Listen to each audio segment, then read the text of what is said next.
watching as the world's unmade and call it all our golden age. Ooh, we are beyond control. Ooh, no vision can deliver us. We're golden calves until we're dust. Ooh, we're born upon a throne. Ooh, don't you know? Ain't nobody safe from us. All you ghosts are better off where you come from.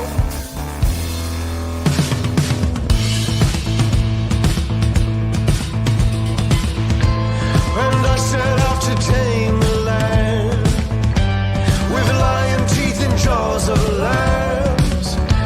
Ooh, I'm drunk on the control. Ooh, until the fiction wastes away, until there's nothing left uncaged. Ooh, and I am on my own. Ooh, don't you know? Ain't nobody safe from us. All you ghosts are better off where you come from.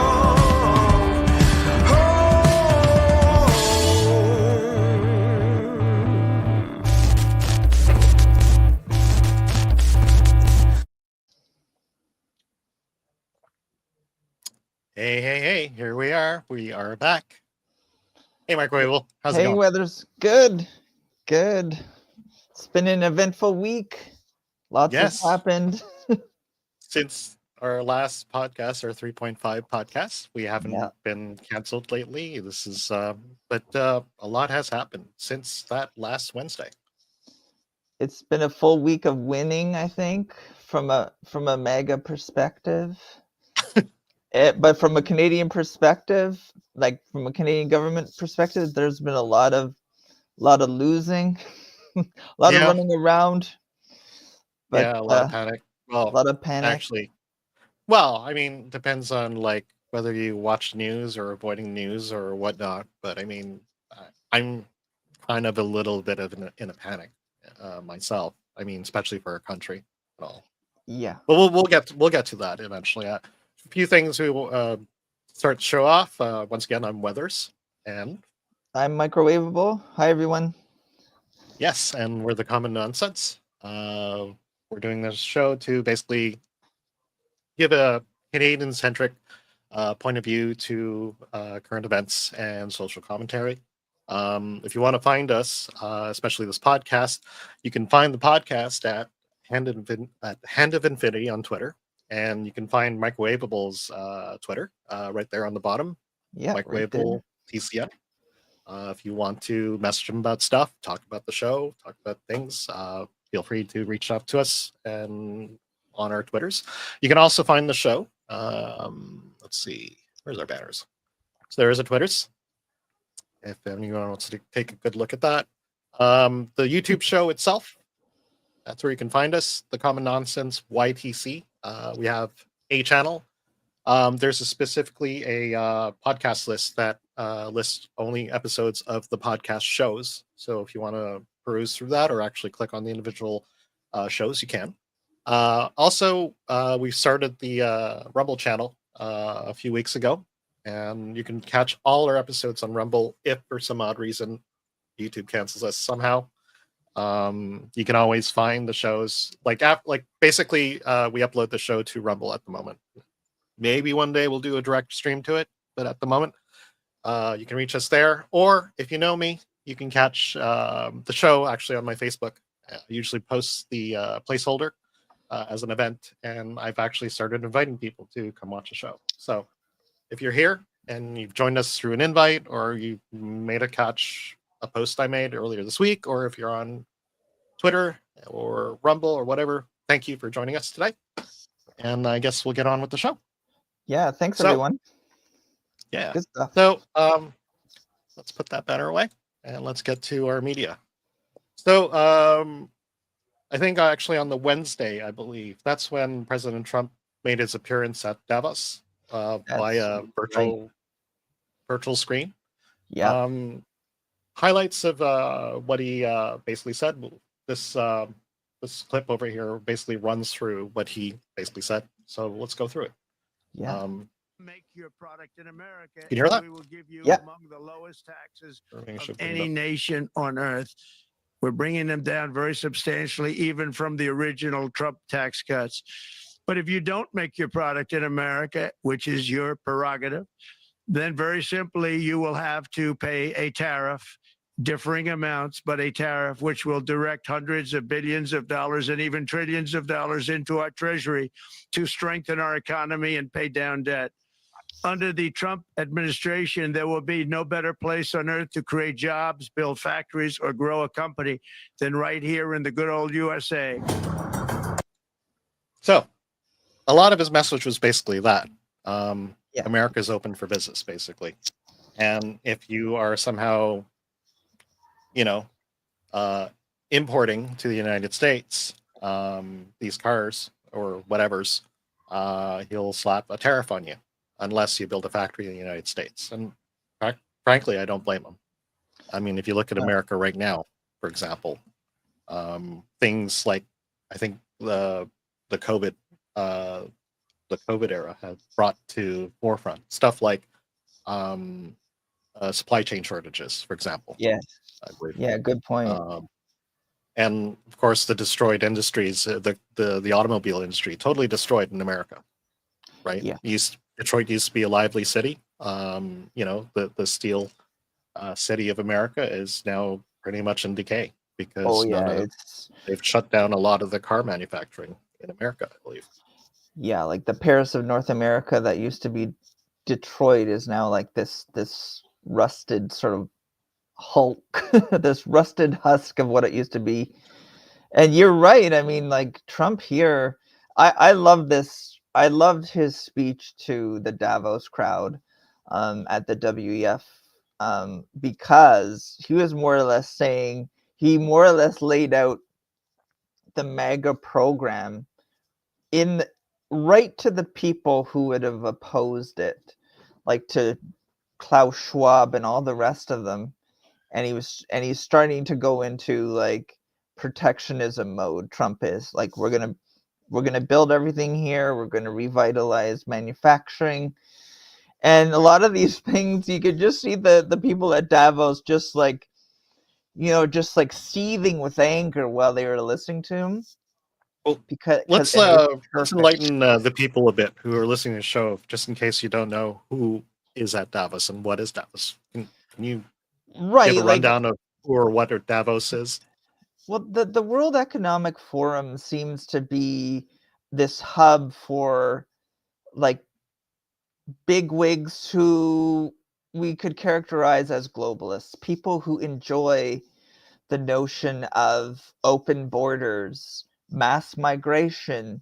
They would probably want open borders in terms of trade, like free trade, but with all these conditions.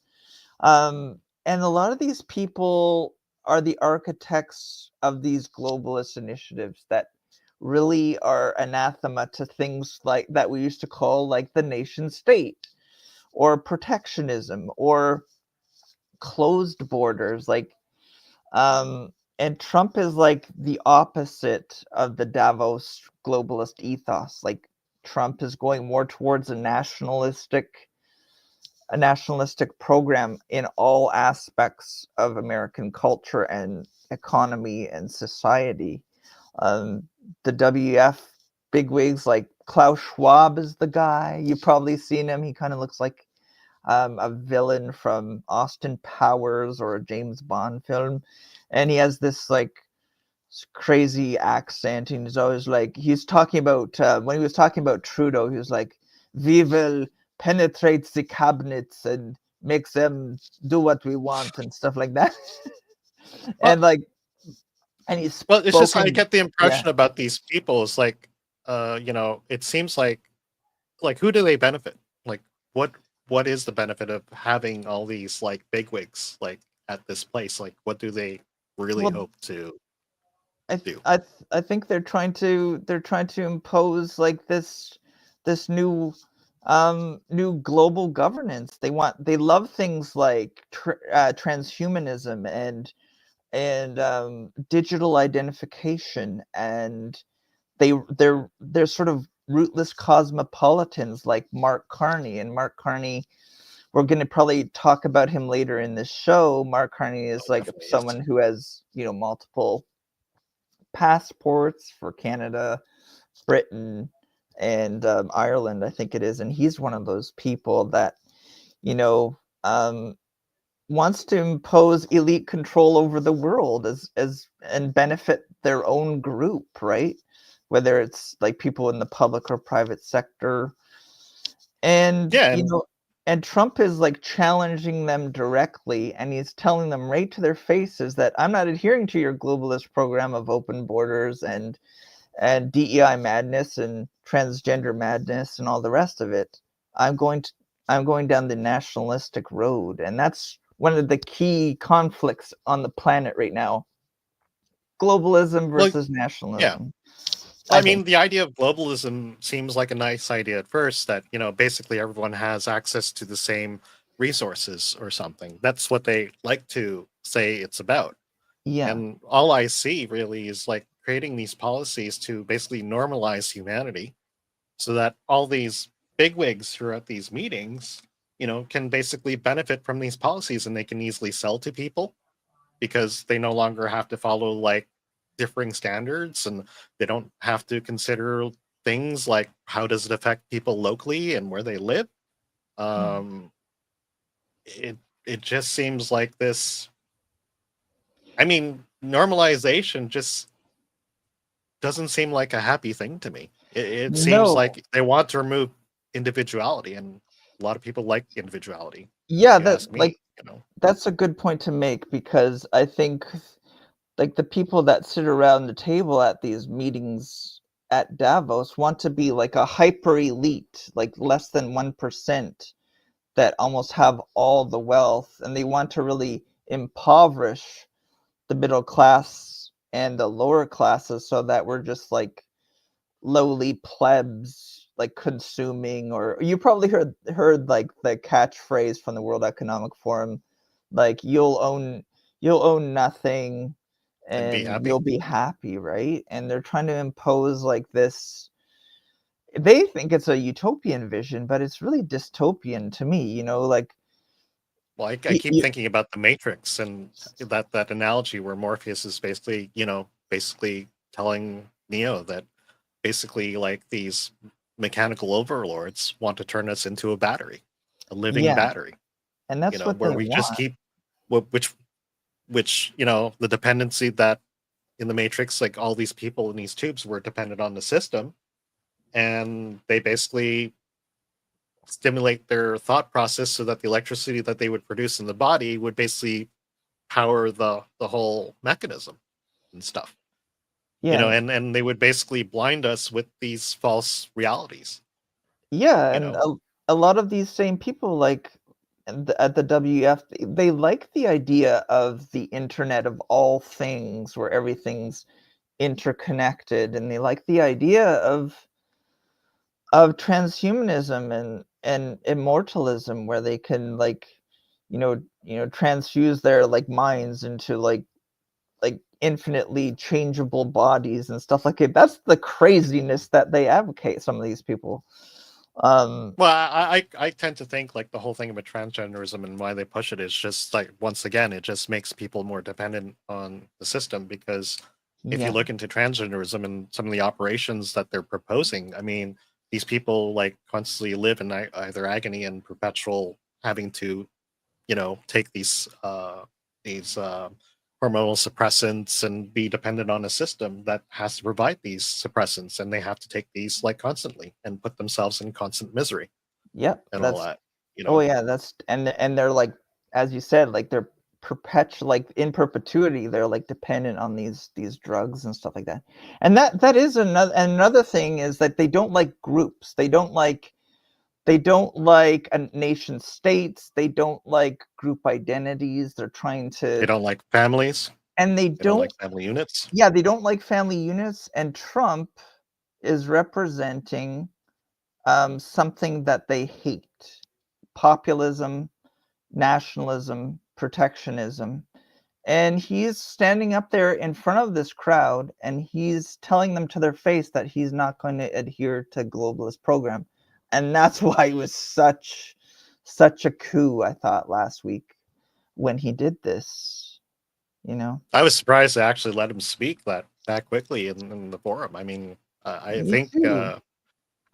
I remember seeing some scenes like after the speech and how unhappy basically the whole of Davos was Yeah. about the whole deal, really. You know, Because he's the only one that's opposing their program. He's opposing mass migration, stuff like he's enacted in his first week deportations. He's trying to, get people working again and innovating, whereas the WEF people would like more people dependent upon like the managerial welfare state. Sure. So this is amazing. Cool. But no, so that happened on Wednesday, Yeah. and then the next thing that happened on our timeline was the visits he made to North Carolina and California. I believe that Oh, was on that's the right. Friday. So if we switch to this tab, so there was this in LA, I believe, Yep. and yeah, the woman over here in the purple Joker kind Yeah, of suit there with she the is. bitchy smile is Mayor Carolyn Bass. Karen Is Bass, that her yeah. name? Karen Yeah. Bass, right? Karen. Wow. Yeah, And I think it's Karen. is it? Well, Am I right on yeah, that? I'm pretty sure it is. Yeah, like Karen or Okay, Carolyn. or Carolyn or whatever. It's usually some kind of Karen. I Who? have no idea why. Just seems too convenient. Anyways, so this happened like later that day, and basically during this meeting, he met with the officials around the fires. And before that, he went to North Carolina. He met with some of the victims of North Carolina, and the reason for that is that I believe because Biden had basically forgotten about them That's conveniently. right. That's right. What a And whirlwind day. yeah, and if you see, I'm not going to bring it up, but some of the footage and of Trump basically talking to basically going down to the ruined neighborhoods and talking to these people like right beside the ruined houses and stuff, and Yep. telling them, like one, I think two things came out of that one, that he was basically gonna get on the horn to get some aid to them, and finally, I mean, this happened when like in the like before the fall, really, right? Or Yep. even before that. Yeah, before the Uh, election. yeah, and up until now, they've been ignored. They're still waiting for um, help, really, to rebuild their homes. And like, That's if you right. saw some of the footage, like the house that Trump was standing in front of during the the photo op and the interviews and stuff, the house was in ruin, and there was like no yard around the house. It was like just mud everywhere. Yeah. And this is like literally a year after the event happened. This is how ignored North Carolina was. And of Yeah. course, that resulted in them basically not voting for Biden. Like a majority of North Carolina, I believe, went red because of it. Yeah, and you had organizations like FEMA, which is the Federal Oh, yes. Yeah. Emergency Management, just whatever they're called, whatever that initialism is, that acronym Right. is for. And you had FEMA like refusing to render aid to people in North Carolina who, for instance, had Trump signs or on their property, right? And Right. and Totally he, evil. yeah, totally evil, right? Like selective aid, I've never heard of that in my life. Yeah. And And this is a federal commission that's supposed to help people in America, yeah, you know, that's right. in America. And yet somehow they found enough of their budget to give over to the Ukraine, when FEMA should be only about America, Yeah, that's you right. know. And I Ye- think because of that, they actually ran out of money to help the North Carolinians. Yeah. Um, And so yeah, as you said, like Trump went and he spoke to, right? Yeah, they had the press event. They had his podium set up right in front of that family's house in North Carolina, and you could see Melania and Trump were there together, and they talked to these individual family from different families. They were all there. He talked to these people, and he got them to speak at the podium as well. He even adjusted their microphones, if you remember. Oh yeah, And he they were was totally speaking present. yeah, he was totally present. He was totally listening, and um and He was the people's president. he's That's the one thing people. I did notice. That Yeah, and it was so apparent that he was there, not just like it was a press event, but it wasn't just a photo op, right? He was actually listening to these people and their troubles with the storm itself, the flooding, the destruction, how they helped each other, but also their trouble with FEMA, their trouble with these insurance companies and insurance adjusters, and getting the runaround from these insurance people. And it was a very powerful event. Um, and you can see that he was engaging with everyone, right? And right. then after that, he flew to California on the same day, and he From and he one met end with, of the yeah, country to the other. and Yeah. it was amazing. And like we were talking about this weathers before, how we were just amazed at the pace of last week, all the things he did, like these tangible things that he's been doing. He did And more yeah, in this past week than the previous government did in 4 years. that's Literally. right. And he's holding these corrupt and incompetent elected officials to account, including, as we just pointed out, Karen Bass right there in Yeah. her purple suit. So let's just play a bit of this actually. Sure. And show like how this went. Dollars from the federal government. You hear that? Even if they have a half You can hear that, right? You did something, Brad, with every You can hear that, right? insurance company in the country Yep, left yep. California. That's why you have no insurance, because you made it so impossible. People that think like you made it so impossible.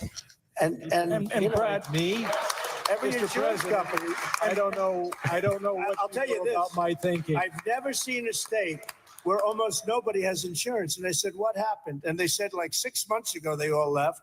And That's 2 true. years ago, they had different, quadrants, but they left. And you have very little insurance here. I mean, I've never seen anything like it. We had a lot of insurance companies pull out, but I have And no the idea. insurance companies actually have been warning you. Now, I'm not a big fan of insurance companies. Okay, they have their big drawbacks too. But the insurance company, I read the papers very well. And, they've been warning California for a long time. They've also been saying, we want water. You don't have water.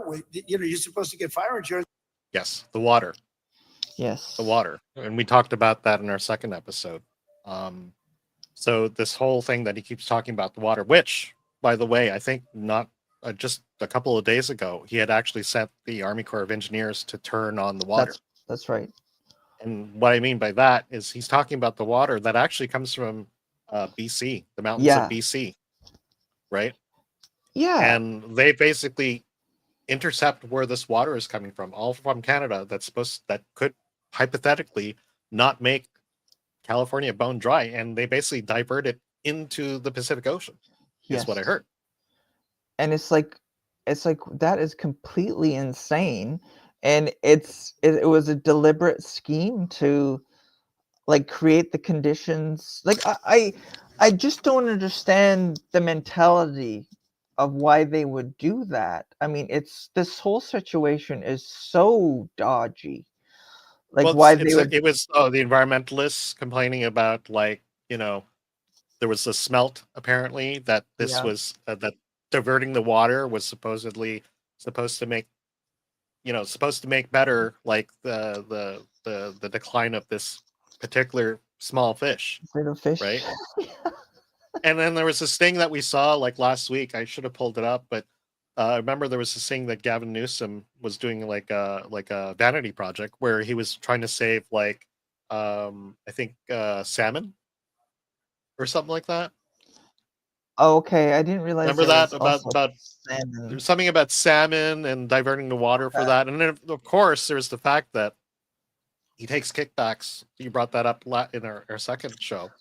He takes kickbacks from a very rich company, which makes stuff like the pistachios that you can get at Loblaws or something like that. You know, the Yeah, Californian pistachios, almonds, the palm drinks, like the pomegranate drinks. Apparently, well, apparently they control about 75% of California's water.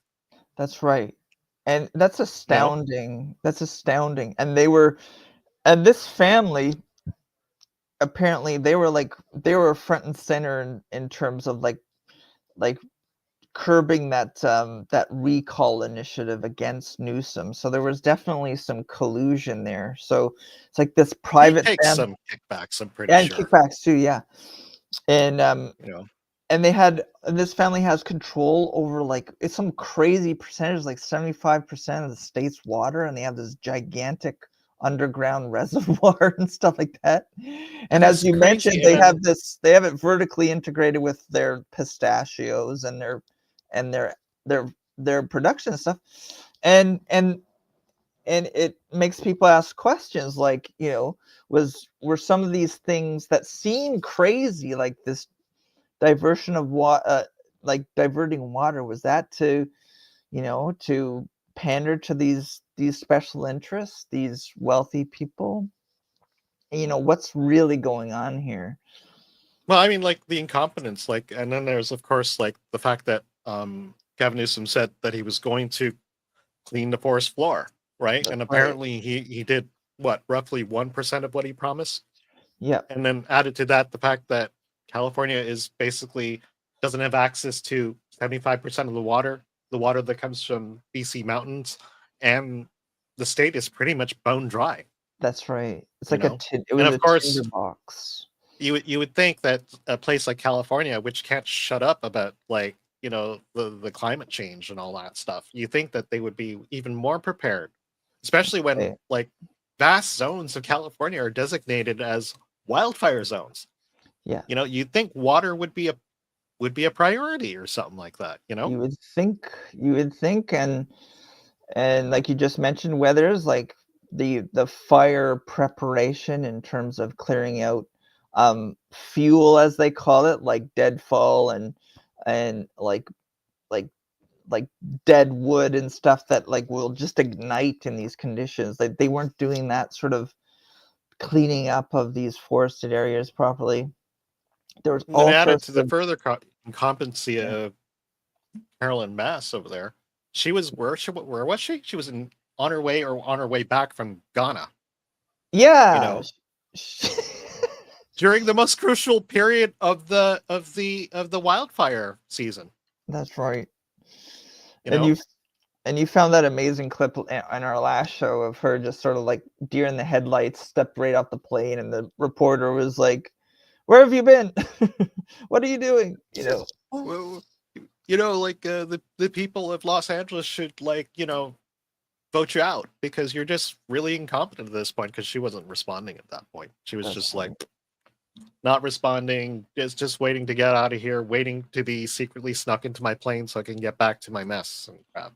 That's right. So yeah, yeah, go ahead. And Go ahead. yeah, there's all sorts of other issues with Karen Bass and Newsom. Like, there's all sorts of during the wildfires, they found all sorts of undocumented illegal aliens that were starting fires. There was Oh yeah, arson and all that stuff.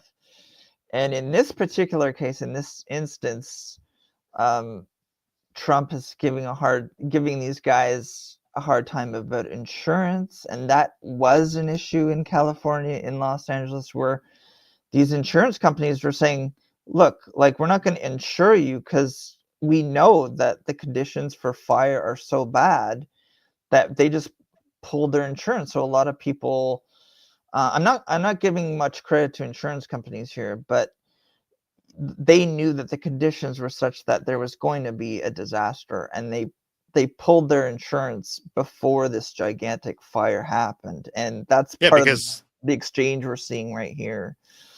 no, exactly, and on top of that, any insurance company that insured this would be pretty much ruined at this point. Yeah, that's right. The amount of of monies lost on Yeah. this incompetence is unfathomable. I believe Staggering.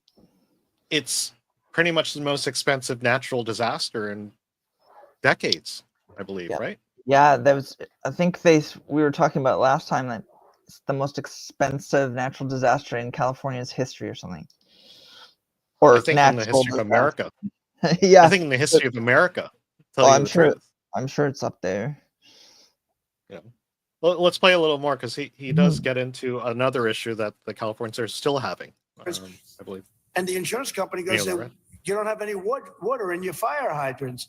Trump is in California and he had a meeting face to face with Democrat leaders, including LA Mayor Karen Bass, Congressman Brad Sherman, and even vicious and evil Ted Lieu over here from LA area. And he talks straight to them, to their face, saying what needs to be said. It is amazing to see a president with balls back in the White House and saying these things publicly for us to see who's in charge. It's Sean Daniel here. If you guys enjoy the video, consider subscribing or supporting me with a YouTube membership down below. Now let's watch Trump get into LA Mayor Karen Bass. We're bringing our sweet. city departments together so that people don't get caught in the loop of going from one room to the next. We want them all to be in the same room so that you can get busy rebuilding ASAP. Mm-hmm. Absolutely. Yes. Yeah, you're about speed, Yes. Karen. And Yeah, we we know will that. clear the lots. Absolutely. In the city and in Notice the county. we are working together. Both levels of government are working in unity. That'd be 18 months.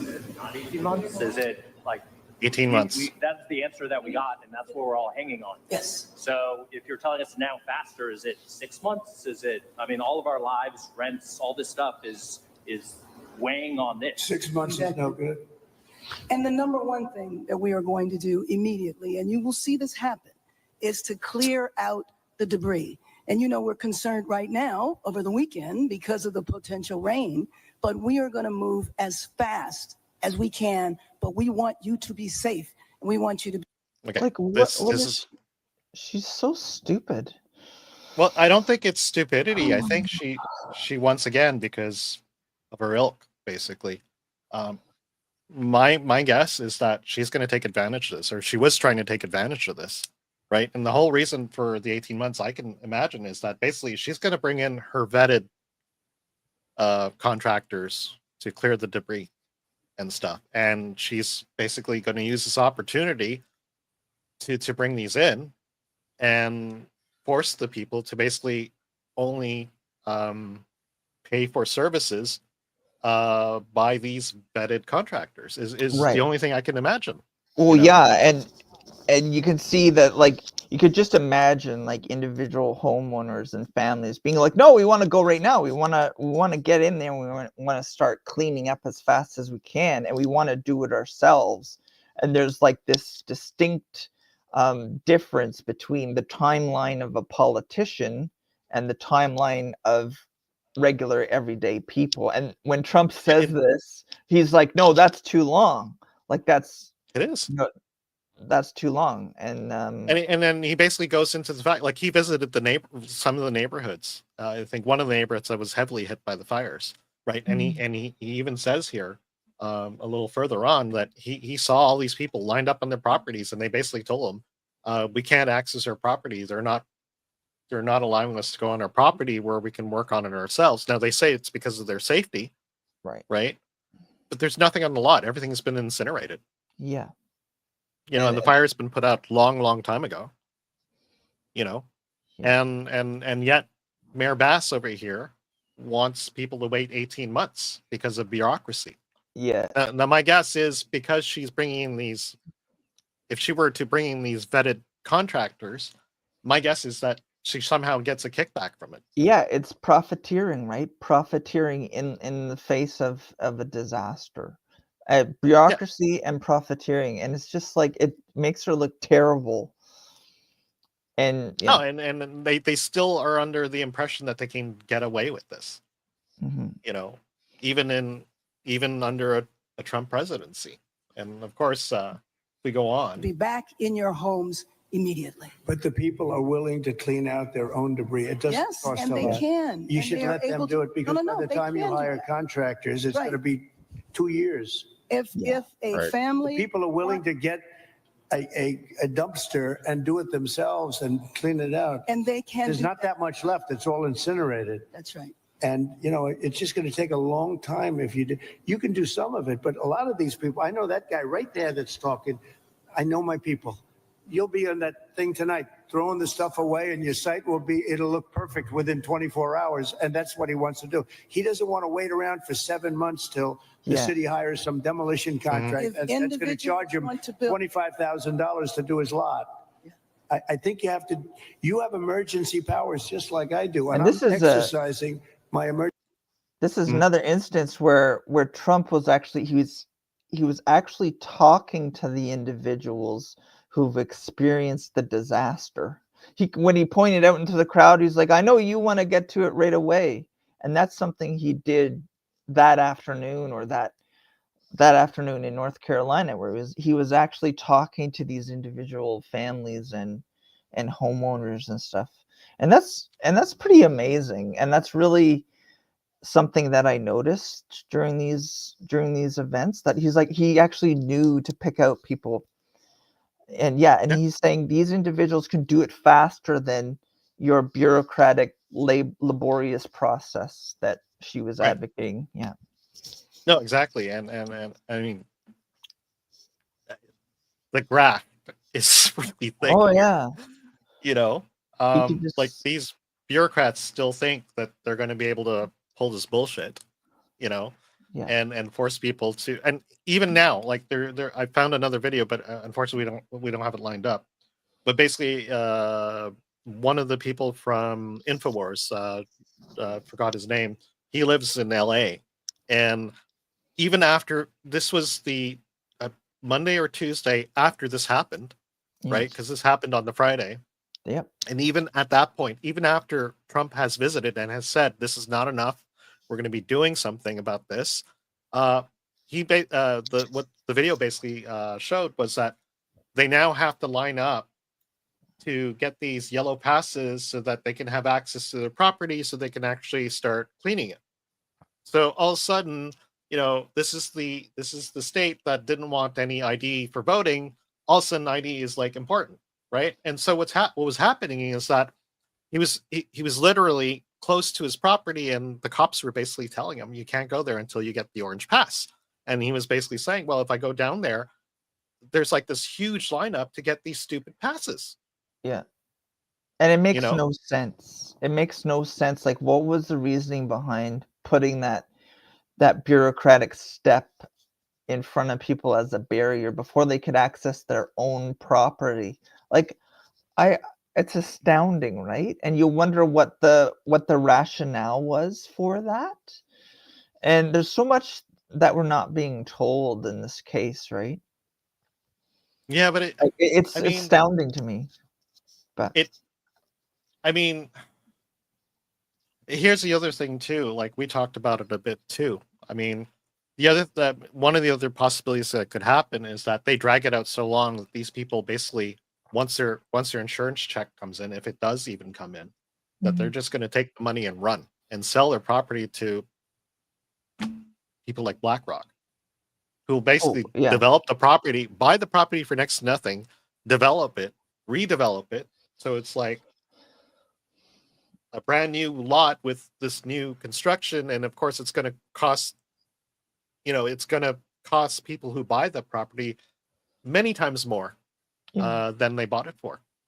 And I feel like that's the subtext, is like these fires that happen in, Hawaii and Jasper and Los Angeles.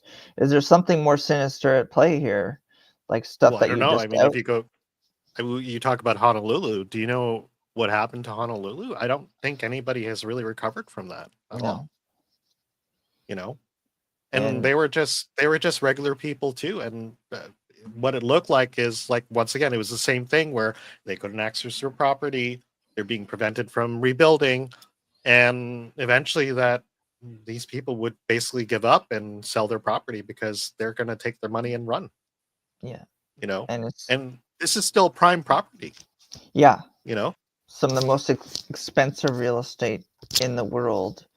And now has that there's these no home kind of- on it and the building's been totally incinerated and it's just literally a lot, these people can now buy it for next to nothing. Yeah, and then develop it as they want, right? And it's so sinister. And you wonder, and people have started to ask these questions: were these fires, set deliberately just to create the conditions for a massive takeover by these big entities like BlackRock? Who knows? Who knows? We don't Don't know. know, but We're just things are asking happening and questions. people aren't getting their homes or leaving or moving out. And, hope these people can get their properties back. I hope Honestly, so too. Oh, anyways, there was that. And then where does that take us? He went to Las Vegas, I believe, the same day, and he had basically a rally, right? Oh, that's right. Yeah, so he went from North Carolina, Yeah. Yeah, I'll do that. California, and then to This Nevada. is to Nevada, right? Yeah. So he had a little talk with people from Nevada. And it's great to be back in this beautiful city to celebrate the historic first week in the White House. That was definitely and I had a lot of help in winning. Joe Lombardo, your governor, is here someplace. Where's Joe? Thank you, Joe. You're looking good, Joe. Thank you very much. Anyways, he came to Nevada, right, to basically thank them because this was the first time any Republican had won Nevada in a long time, I believe, right? That's right. And it was one of those key swing states, wasn't it? Yeah, it was one of the swing states that they never thought they could What win. a group. But look at who you have next year. How can you fail? It goes through without a lot you of did really moving well. We won. There's a lot of Are the thanking. Nelk boys here? Let me just There move they over. are, the Nelk boys. And the tone of this rally was really She's a tough exciting. She's a tough one. And she's going to do a great job. On day one, I directed every member of my cabinet to marshal all powers at their disposal to defeat inflation and bring down the cost of daily life. We want to bring prices down. Too high. They went way up. They didn't come down. I imposed a federal hiring freeze, a federal regulation freeze, a foreign aid freeze. Oh, that's a nice one. Yeah, that actually got talked about And I very created recently. the new Department of Government Efficiency, and we're going to have a lot of good people. Elon, we're going to get Elon Musk to get involved in that a little bit. He already is. People like him. I terminated the ridiculous and incredibly wasteful Green New Scam. It is. Wasn't the environment supposed to eat us up like in 12 years? But that was like 13 years ago. What happened? We're still here. We're still here. Remember, we have 12 years to live. Remember that? Done by somebody that never even took a course on the environment. That is AOC true. +3. That is Remember true. Like, those things? there's been so much They would tell us environmental about the alarmism, and it's cool that he talked about that. Like, the tone of this rally was like really kind of like he was joking, and it was more fun, right? Because it was like a triumphant sort of event, and then he got into right here where he got into some Is like it here? key platform Environment, things. AOC +3. This action alone will save hundreds of billions of dollars of American taxpayers' money. I withdrew from the one-sided Paris Climate Accord. And I canceled the insane and costly electric vehicle mandate. Keeping my Like I don't know, like I don't know if you see like a lot of those memes about electric cars and stuff, but like people trying to use electric trucks on construction sites, Yeah. like great if you're just like transporting a bunch of like a group of people from point A to point B, but when you start carrying load, on these trucks and like especially heavy construction stuff, these trucks don't work because they can't put the torque. And that's what people don't realize, It's good for like, the quick acceleration, pickup and speed at a constant load, basically just passengers in a car. But when it comes to like heavy stuff, not so good. You go through your battery like you wouldn't believe. You constantly have to recharge the stupid thing. and Yeah. extremely not practical. And like the electric vehicle mandate or whatever it was too like it was too optimistic in terms of like we're gonna have all electric vehicles on the road by the year 2025 or whatever the stipulation was, like for a state like I know he's in Nevada, but California had something like Yeah. really accelerated. They wanted to have all They wanted to gasoline. have no gas cars done by 2025, I believe, Yeah, or like like the end of this year. this year, and it wasn't. It's not feasible, right? Like, and Well, this is like, especially like they do a lot of heavy type of construction, and there's a lot of rough land out there, right? And you're yeah, carrying like these huge sequoia trees, like trees as big as like apartment buildings and stuff, and the electric vehicles will not do that.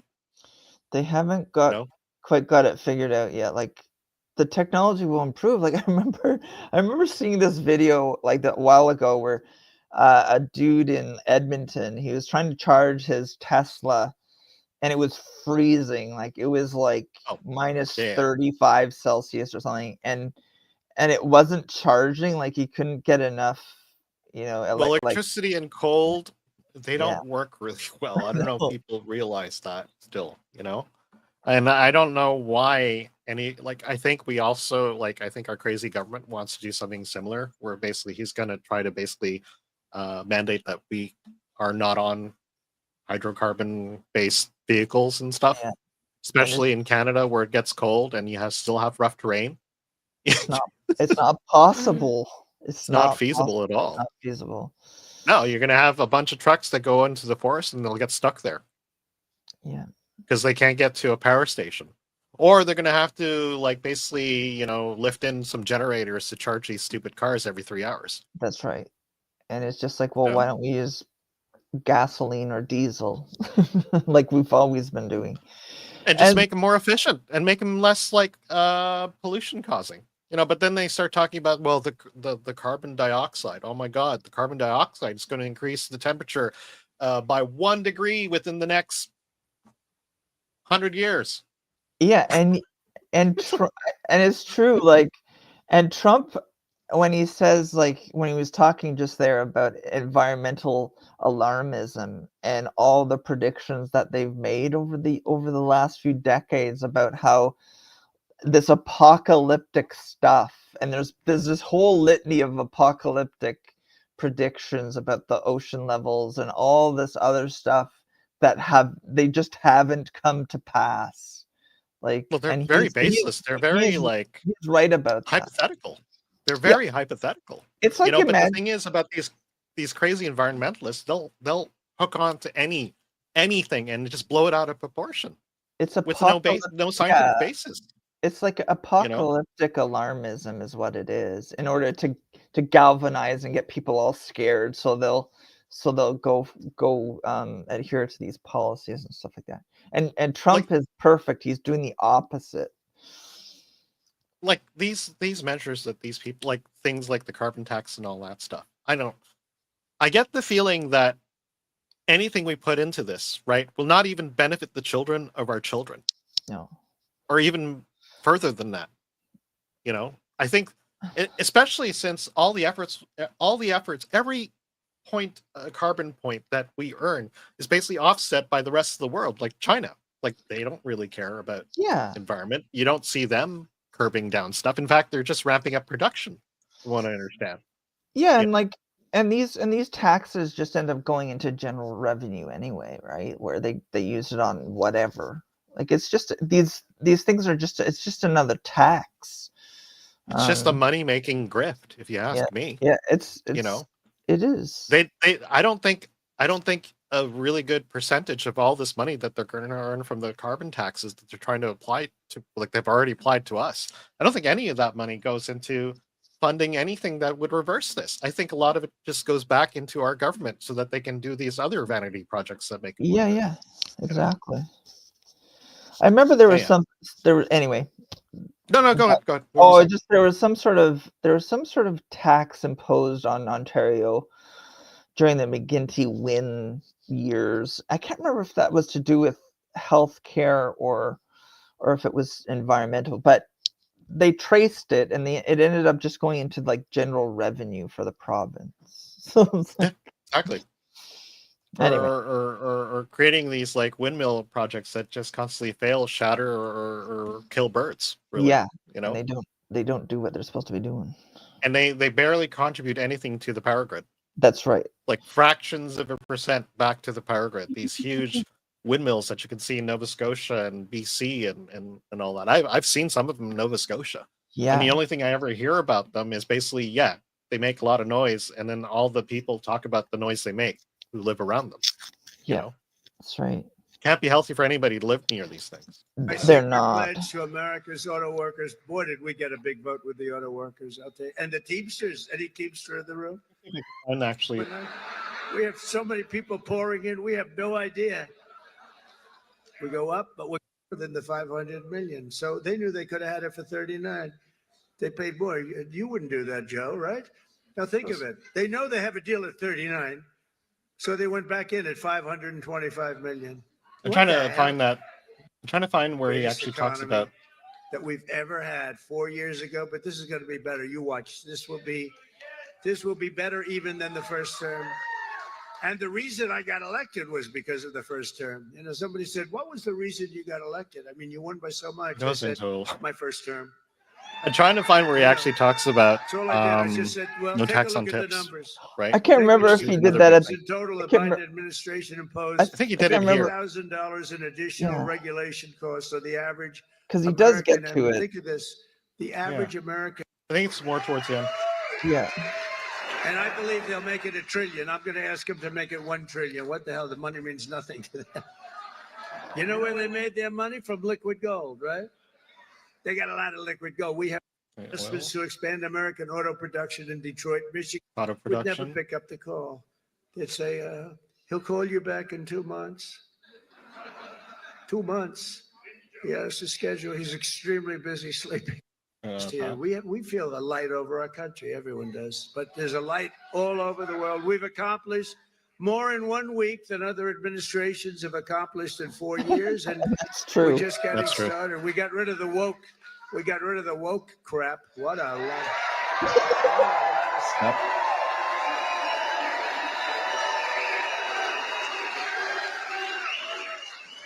What a lot of I crap. probably that should have was. scanned it and actually started listing It was- numbers and stuff. and you know, these people Oh, were that's all right. petrified of it. I'll tell you, these companies, they run these big companies, they were petrified of it.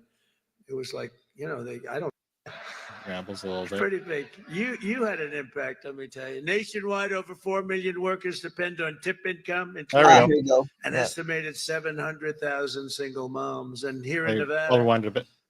100% yours. Won't that be nice? Wait, yeah, there it is.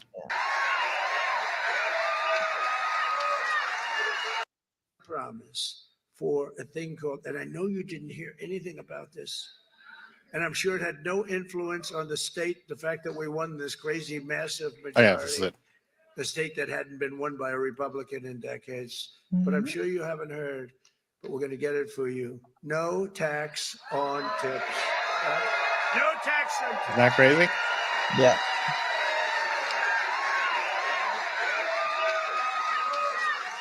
So if you're a restaurant worker, a server, a valet, a bellhop, a bartender, or one of my caddies, I go through caddies like candy.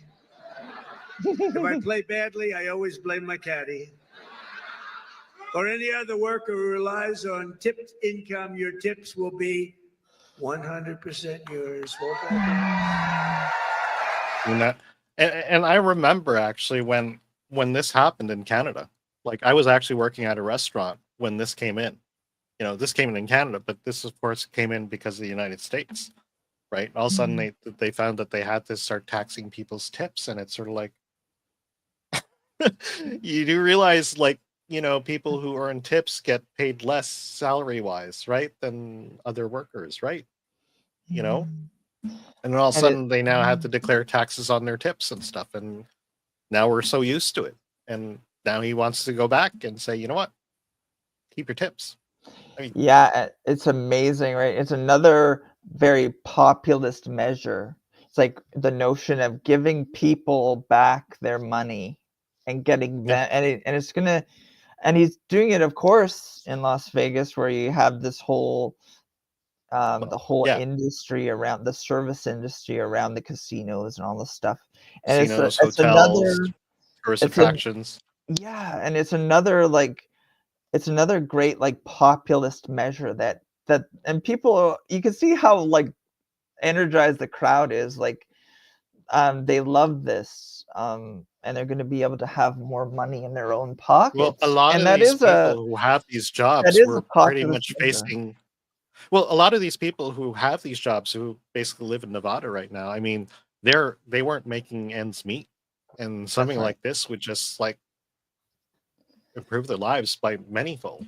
It's like all of a Yeah, sudden, they can buy homes again and stuff. You know, that's right. And that person can actually live as a waiter. I mean, there was a time where this was possible. You know, mhm, you didn't have to have multiple jobs or multiple restaurants to basically make ends meet, right? that's And this right. is where we are now. Like Yeah, even here, yeah. you know, like I know a lot of waiters who actually have second jobs because there's just no other way to make money. Hmm. You know, and what's Exactly. wrong with being a professional waiter? And You know, I mean, what an idea, like giving money back to the people who will, consume and spend it, and they'll get all this economic activity rolling again. And he's done so many of these different types of populist economic initiatives, and people are loving it. And I think a lot of people that are probably anti-Trump are going to have this benefit from some of the things that he's enacted in his first week and a half here. I mean, like from what he's done so far, he's for his people. You Yeah, know, definitely for his people, and I specifically say his people and a lot. You know, it's true. and not only the people who voted for him, he wants America to come back again. He wants Yeah, America to basically be self-sufficient and allow people to basically buy their homes and control their destiny and all that, not feel like they're constantly under the boot of trying to make ends meet and crap, which yeah. is basically what the previous government was about, more or And less. not and allowing the people to be free from that over reliance on the state. And that's what these globalist guys want. They want everybody that's not in that elite 1% or less than 1% of being reliant on the managerial state, right? For, universal basic income and or whatever they want to implement, right? And No, this is just another economic and PR coup from Trump. yep. And then that, of course, we go from Nevada to the thing that happened Sunday. And hang on. So we'll switch to this. And just let Yes. me know if you can't hear it. Just let me know. Okay. This is the Speaker of the House, Michael Johnson, I believe. Yep. Yep. That's the same, right? Yeah. And he's now he'll talk a bit about what happened on Sunday. Good to be Oh yeah, with Colombia. be in the free state of Florida, as was noted. I'm a little under the weather as well. I think we all was a long inaugural week, and then right after that, feel my pain. We had Louisiana's annual Washington Mardi Gras celebration right on the heels. So 4 more days of that. My poor wife was drugged to I think 9 balls in a week, and we're glad to be here and really really grateful that the new golden age of America has begun. It is an exciting time in the country. You've all felt it. Those of you who came from Washington, you know that something has changed. The atmosphere has changed in Washington, and we're feeling that around the country. I came down to Florida a day early and was meeting with friends of the party and donors and folks in South Florida, and they feel it here, as Mario said, just as we do all around the country. Something has changed because there's a new sheriff in town. And we're excited because we have unified government. We have President Trump back in the White House. The meetings began, the work began the day after inauguration. I was summoned there early in the morning on Tuesday and met Vice President J.D. Vance there and Leader John Thune in the Senate, my counterpart. And we went to work immediately, went to the Oval Office and sat with the president for hours, brought in our leadership teams who worked so hard to achieve this moment that we have now, unifying government to fix the country. And all that work has begun in earnest. We did leave it all on the field. This leadership team and all the House Republicans worked so hard to ensure that we kept our majority in the House. We believed that we would get the majority in the Senate, and we did. And we believed we would return President Trump back to the White House, and it happened. But we did, we all traveled endlessly, worked endlessly. I personally did over 350 campaign events in 250 cities in 40 states and logged enough miles to circle the globe 5.5 times. I keep saying that because I can't believe it myself, but that's what was necessary. And we got the job done. And so now we have to deliver on this agenda. Everything has changed. You've seen that the president has accomplished more in his first week in office than Joe Biden did for the American people in 4 years. And everyone's talking. The Democratic Party is in disarray. That's true. No obvious leader. They have no obvious vision or agenda. Their platform has to be rewritten whole cloth. And they don't exactly know how they're going to wander in this wilderness for the next couple of years. It's not just going to be a couple of years though. It's going to be 4 years at least, and then more. Because we are going to win, grow the House majority in 2026. Historically, when the president takes the Oval Office, then his party then loses on average a number of seats in the House in that first midterm. That won't happen this time around because there's been a sea change. And we're going to deliver on this agenda, and that begins now. And so we're here for 3 days here at Doral International, President Trump's beautiful club here. Hope you all enjoy the time. We're going to be working the whole time. We won't get to enjoy much of it, but that's by design. We'll be in these long sessions with the House Republicans working through the agenda. You all heard me talk about the proverbial playbook that we developed over the last year leading up to this moment that we knew would happen. And now we're working out the final sequence of the plays. And so some big decisions will be made here in the next few days, and we'll align with the Senate and our colleagues there, and we will move forward on that agenda. The reconciliation process, the appropriations that we have to wrap up, and the other issues that are upon us. So This was so they're together in Florida right now, and they're getting organized because I believe they're working on the big bill, which is supposed to cover a good portion of the executive orders that Trump has signed in the past week. And I believe he's up to like 300-ish executive orders that have been signed in the last week. Wow. And a bit. Yeah. That's amazing. So that's what these people are working on. But all the Republicans are rolling their sleeves up. There is a lot of work being done. There has been a lot of work done behind the scenes up to lead us to this point. And we are really excited to deliver for the American people, and we will. Lots happening. The most recently, I'm sure there'll be a question or two about Colombia, the last events of the last 24, 36 hours. I think that was a signal.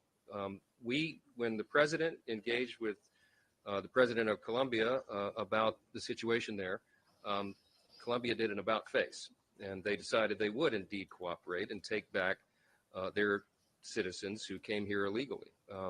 Violent criminals from other nations will be the first to be deported, and countries must participate. And as soon as Colombia pushed back against the White House, I went immediately to social media. I was here in Florida meeting with donors and party officials, and stepped out of that meeting and said, the Congress will back up the White House, and we will move as necessary on any country. This was a message to Colombia and anyone else. You have to participate. You have to take back the illegals who came here that come from your country. And if not, then we will act and we will engage with sanctions or any other measures that are appropriate to back up the president's agenda. That's what the American people demand and deserve. We are going to secure that border. We are going to make America safe and secure again. And the Congress will have no daylight between us and the White House on that issue. So every nation around the world needs to hear us loud and clearly. This is not a game. We're going to take care of the American people. And that America First agenda begins there. So excellent. Yeah. So about that, what exactly happened on Sunday? Just to recap for the people who haven't heard. Yesterday, we have informed the federal workforce. Yeah, just generally speaking, a deportation flight from the United States to Colombia. Two of them. Yeah. Okay, two of them was refused by Colombia, and Colombia, like the president there, I think his name is, what's his name? Gustavo Petro, is that him? Yeah, so I believe that's him. He wanted to refuse these flights, and then he got immediate, and he tried to push back on Trump and the United States, and he got immediate. This was on Sunday.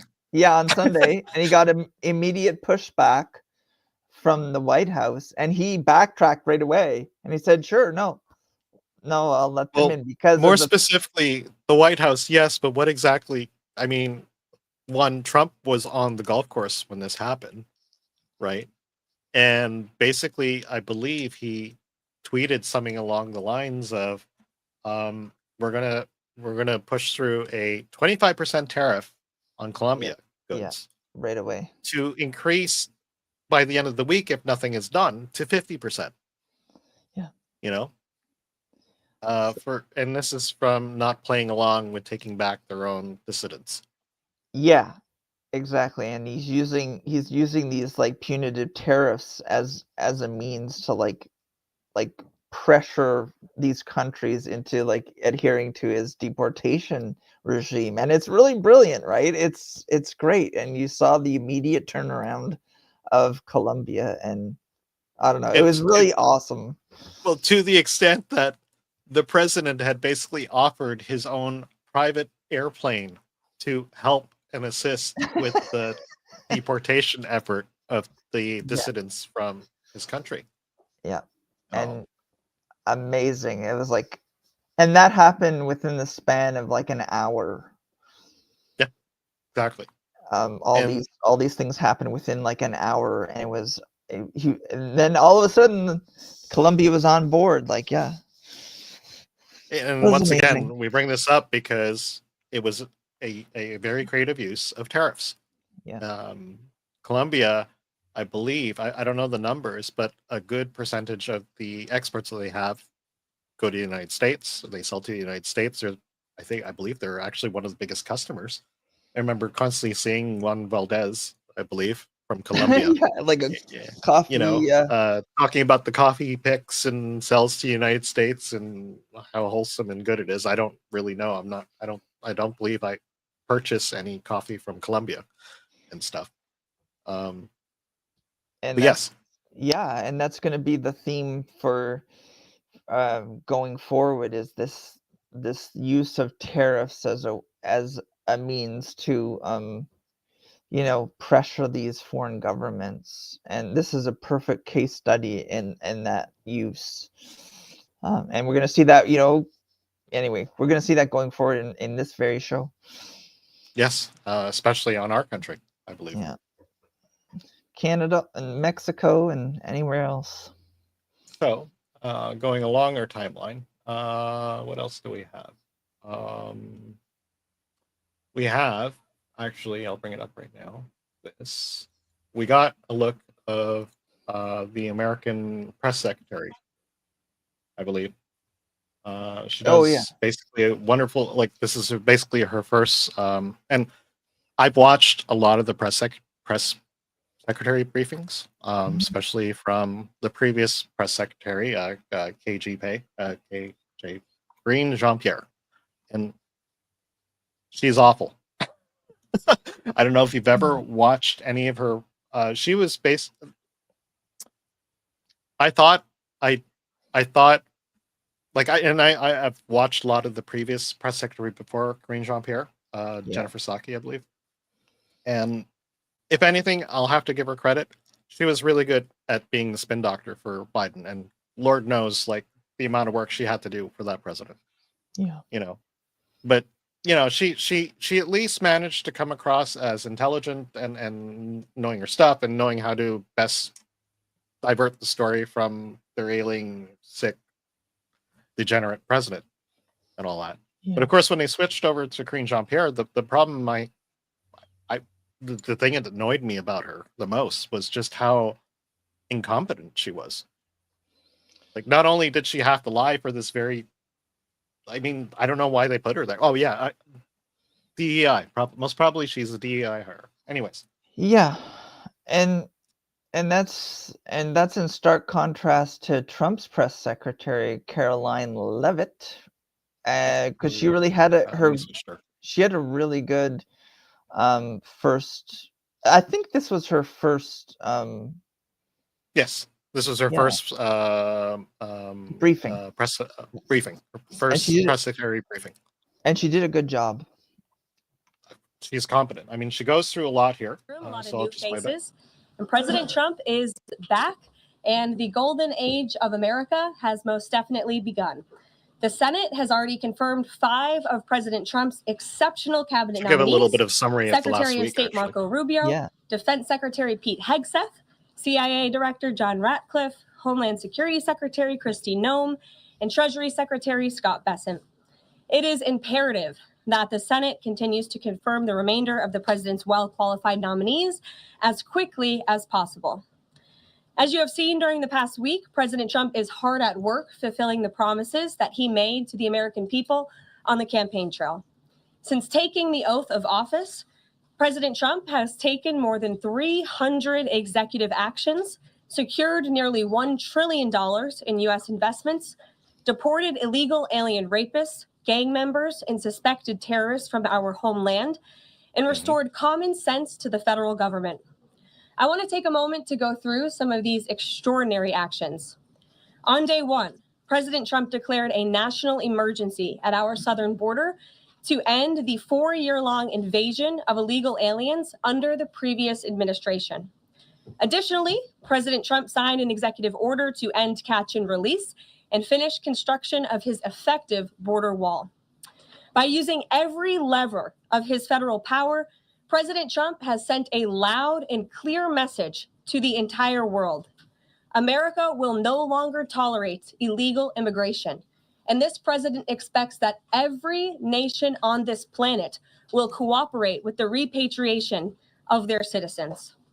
As proven by this weekend, when President Trump swiftly directed his team to issue harsh and effective sanctions and tariffs on the Colombian government, upon hearing they were denied a U.S. military aircraft full of their own citizens who were deported by this administration.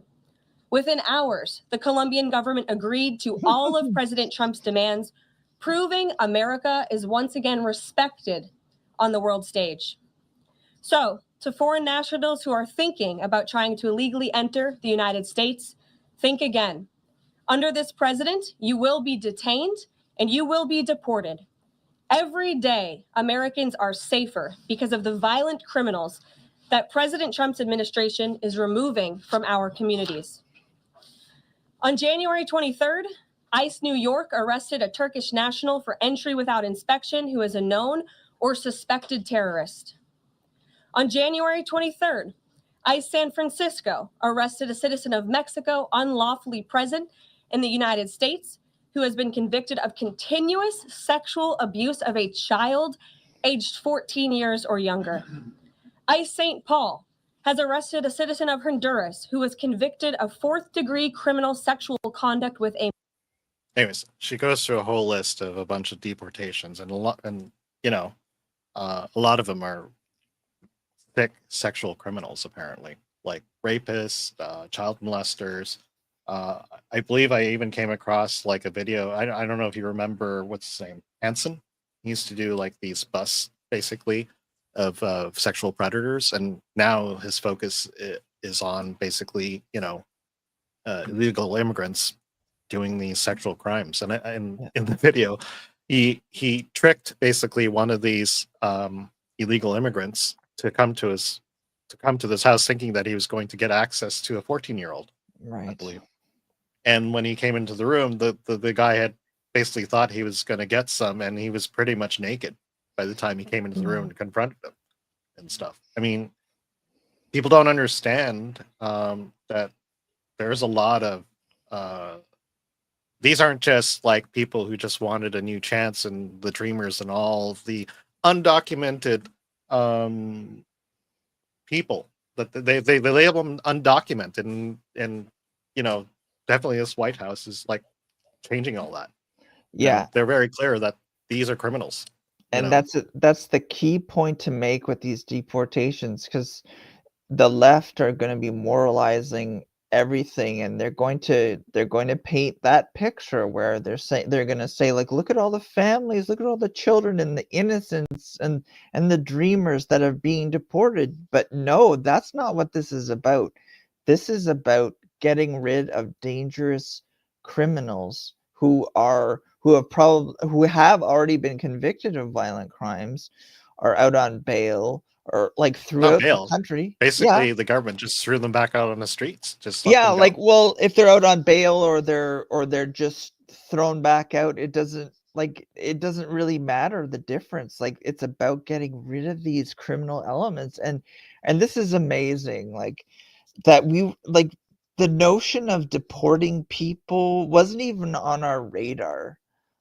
People weren't talking about it until this election. Like, it's almost like a taboo topic. Like, I've never heard in Canada, for instance, anybody talking about deporting foreign criminals ever. And this is an amazing like moment in trying to secure the border and trying to get rid of some of these people. Like, this is pretty amazing. And it's sort of like it's an extension of some of the stuff that he started, back in 2016, where he's talking about the dangers at the border and the dangers of mass migration. And it's building the pretty wall, and Yeah. I remember like when I wasn't really aware of what the hell was going on and how the world worked and all that, and just Yeah. kept hearing how this ridiculous orange-haired man wanted to build a wall on the southern border, and I was like, looking, it's like that's a pretty long distance to be building this silly wall,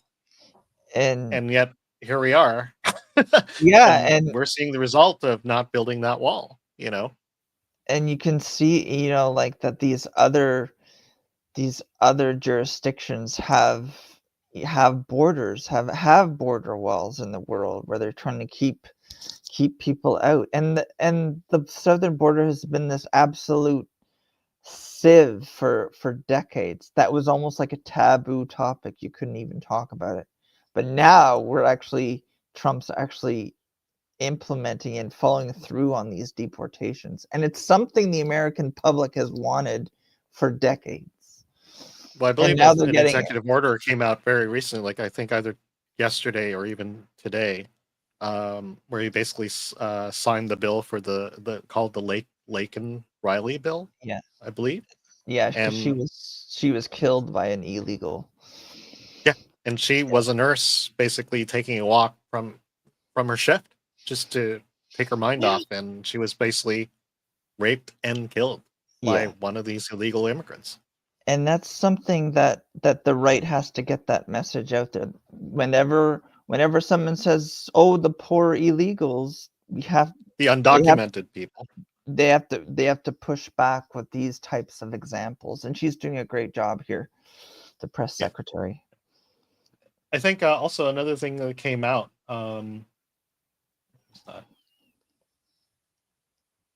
Just want to. This briefing with some news, and with that, I will turn it over to questions, and we will begin with our new media members. Let's skip Mike the Allen questions because this is where we start seeing like reporters basically going back, like some of the old crowd, basically going back to the twisting of the messages and bringing up, trying to squeeze in there that these aren't illegal people. These were like vetted or they're undocumented instead of calling criminals. But she becomes really, she really sticks to the point, I believe, that she labels them all criminals, which is really like what you should be doing. And a lot of these reporters were like, "Oh, he was just here illegally," and it was like, "Yeah, that's a criminal act. You have to go. Bye." No, exactly. Let's see.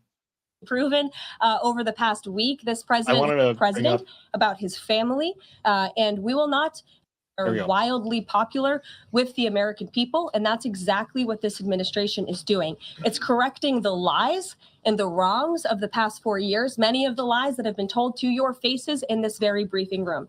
I will not do that.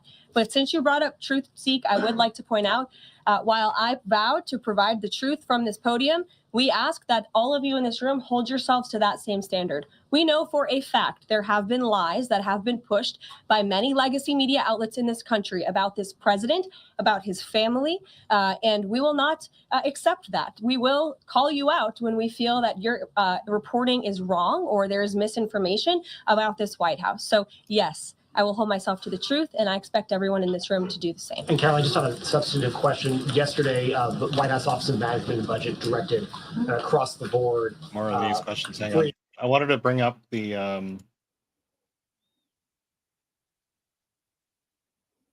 she had announced here I don't know if you watched the whole thing, but there was a point where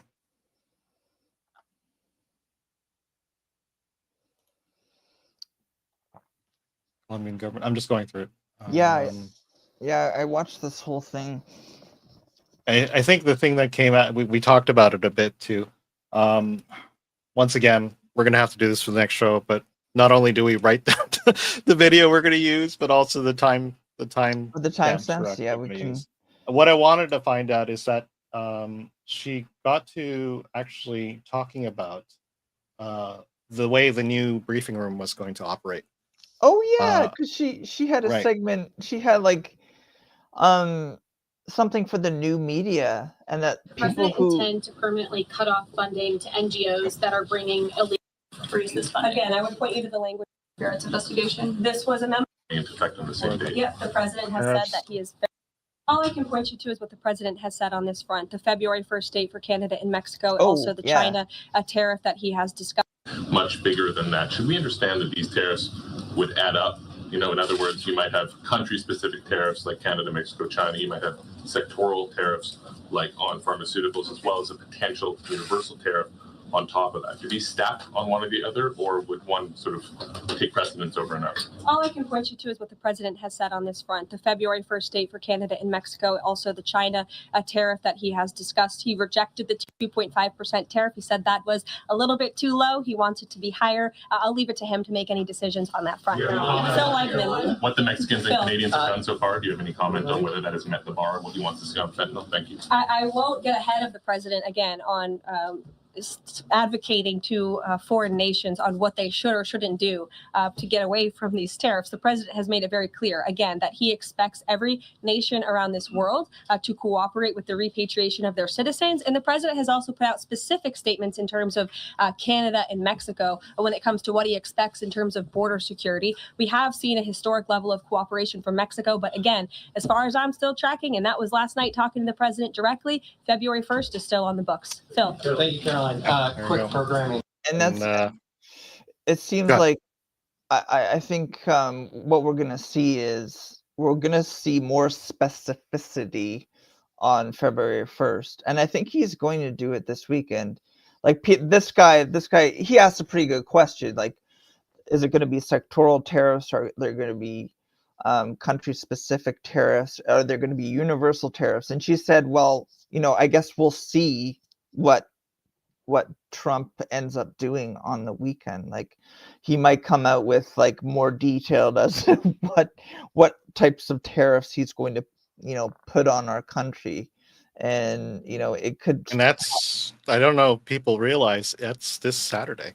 Yeah, it's this Saturday, and our government is nowhere to be found. They sent Melanie Joly, who is our foreign affairs minister, or whatever they're calling it these days, down to meet with Marco Rubio today.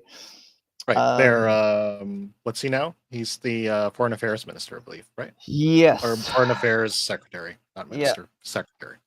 Right. I always get that mixed up. Marco Rubio. Yeah.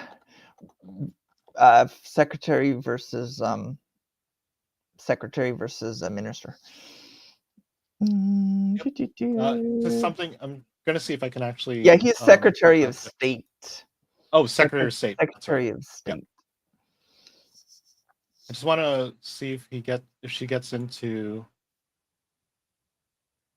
I must have missed it. Well, basically, another thing that also came out with this first press briefing was she basically brought up the fact that they're now going to accept applications from new media to basically be part of the briefing room. So it's no longer only legacy media, right?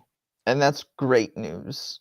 Podcasters, people from different internet website, and I think influencers as well, and I think she goes on to say that they put like together this website where you can go to whitehouse.gov/new media, I think it was, where you can go through the application process, and it's not that onerous. I had a look, and you can just basically put in your details and apply to see if you can get in here. And I love that idea, and I love it because these people in the I was about to call them the parliamentary press, but the White House press gallery, just like the parliamentary press here in Canada, act and have acted like arrogant sons of bitches for a long time. And I love this. They're opening it up to people who wouldn't otherwise have been even admitted to the room. And she even took questions from people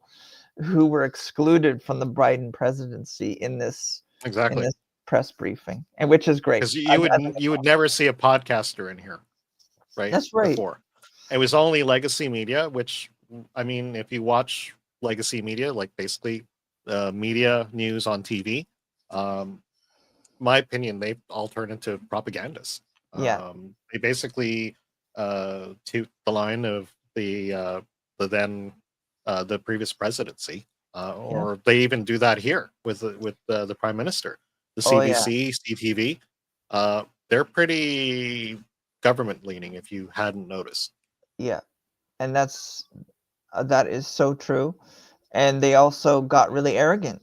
I remember here in Canada when Harper became prime minister, the parliamentary press was like, you're going to have to go through us. We're the parliamentary press, and he just bypassed them, because the internet may have not have blown up to the same extent at that point, as far as like news sources were concerned, but he bypassed them and he went to local outlets and he started to do these exclusive. He very quietly did these interviews with like local news and stuff like that. Because he did that. He also did Joe Rogan, which even I watch. Trump, yeah. Oh, sorry, who are you talking about? Sorry, I was talking about Harper, like during his like sorry, bypassing the and I love this idea. And I remember Weathers used I was jokingly said, we should apply to be like hey, look, if you can go to Washington and all that and do the correspondent thing, I have no problem. I just don't have a budget right now. I mean, all the power to you. We're not there yet, right? But yeah, it's a great idea. I love it. Yeah. And you're right to point that out, that and we talked about this last time, that Barron Trump was instrumental in getting his father, the president, to go on to Joe Rogan and these other podcasts, because that's how you get your message out there these days. Right. I think any one of those podcasts, Joe Rogan, Tim Pool, all those what they labeled right side media, a lot of them really aren't. Exactly. Actually, Joe Rogan is from what I understand, like center leftish, right? Most of them are actually center left something.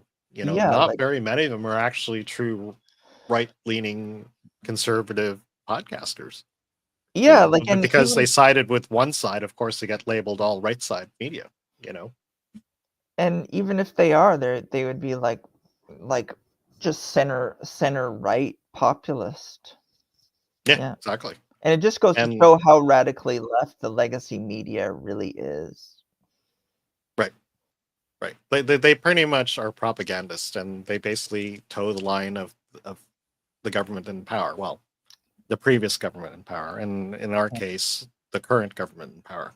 I've never seen the CBC or CTV or any of the reporters basically take any populist position on the government policies, and a lot of them are pretty good at basically keeping the public like ignorant, especially here, of what the government's doing and how crucial things are these days, like especially with February 1st coming, like on Saturday. Like I don't see anybody like really freaking out, and like they think this is just gonna pass. But I mean, like let's even go there right now, right? What was the deal about? I think we had something on this, like on the second part. Right? Here it is. I think in our case, when it comes to Canada, and our media has really paid off. And we can't repeat this enough, that the mainstream legacy press in Canada is paid, and not just the public broadcaster, the Canadian Broadcasting Corporation is our CBC. They're like a state broadcaster, and they get something crazy. Like their budget is like, was it like 2 billion or something like that, or 1.4 billion, whatever it is. But then the legacy press, they get millions, and every time they report on our current federal government in particular, they're in a direct conflict of interest because they're getting paid. And I don't think we can emphasize that enough. And And a lot of them basically said, like, kowtow to the government. yeah, right? and like you said, like it gives the public inaccurate reporting. Like, I mean, everything that we've seen in the legacy media for the last short term about Trump's tariffs on Canada has been completely pro the Canadian regime and anti-Trump, and there hasn't been that criticism, except for maybe some right of center outlets like the Financial Post and the National Post and some of those guys. But for the most part, it's like, okay, we got to support our government and blah blah blah. Or they just don't plain cover it, like cover really important No. points. Really, like specifically this one. This is really where our trouble. Well, I mean, our troubles were building for the last 3 terms of government, where we have voted in a liberal government who really have done nothing but bring us to the situation we're at right now. I agree totally.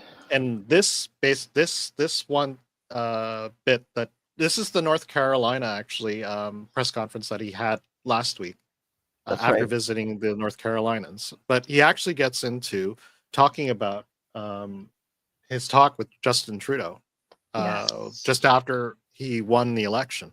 Right, he had Justin Trudeau over and basically had a talk with him. So that's right. So let's play this and just kind of like let people in on like what happened. Exactly. Tariffs and your You can hear that, right? Yep. Unbalance and balance and also deficits. Like with Canada, we lose $200 billion a year with Canada. That's because we allow them to make cars. We allow them to take lumber. We don't need their cars. We don't need their lumber. We don't need their food products because we make the same products right on the other side of the border. It's sort of crazy. So we've just allowed that, bad management has allowed it over the last 4 years in particular to become very imbalanced. And I call him Governor Trudeau, but he's Prime Minister Trudeau when he was Prime Minister. I asked him, why would we do that? Why? And he was unable to give me an answer. He said, I don't know.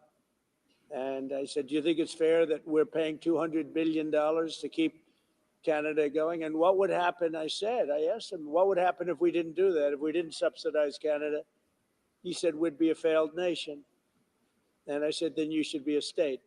Because why are we paying all of that money to Canada when, we could use it ourselves, right? So we take care of their military. We're going to order about 40 Coast Guard big icebreakers, big ones. And all of a sudden, Canada wants a piece of the deal. They say, why are we doing that? I mean, I like doing that if they're a state, but I don't like doing that if they're a nation. Also, they've been very nasty to us on trade. Historically, Canada has been very, very bad to us, very unfair to us on trade. So we'll see how it all works out. So that's basically where our problems, that's basically a summary of our problems right now. Yes. And that's why this coming February, he basically said he was going to start applying a 25% tariff on goods coming from Canada. That's right. And what does our defunct government do? They decide to get into a trade war with our largest trading partner and the most powerful country on the planet. That's what they did. And instead of, it's completely ludicrous what's happening right now.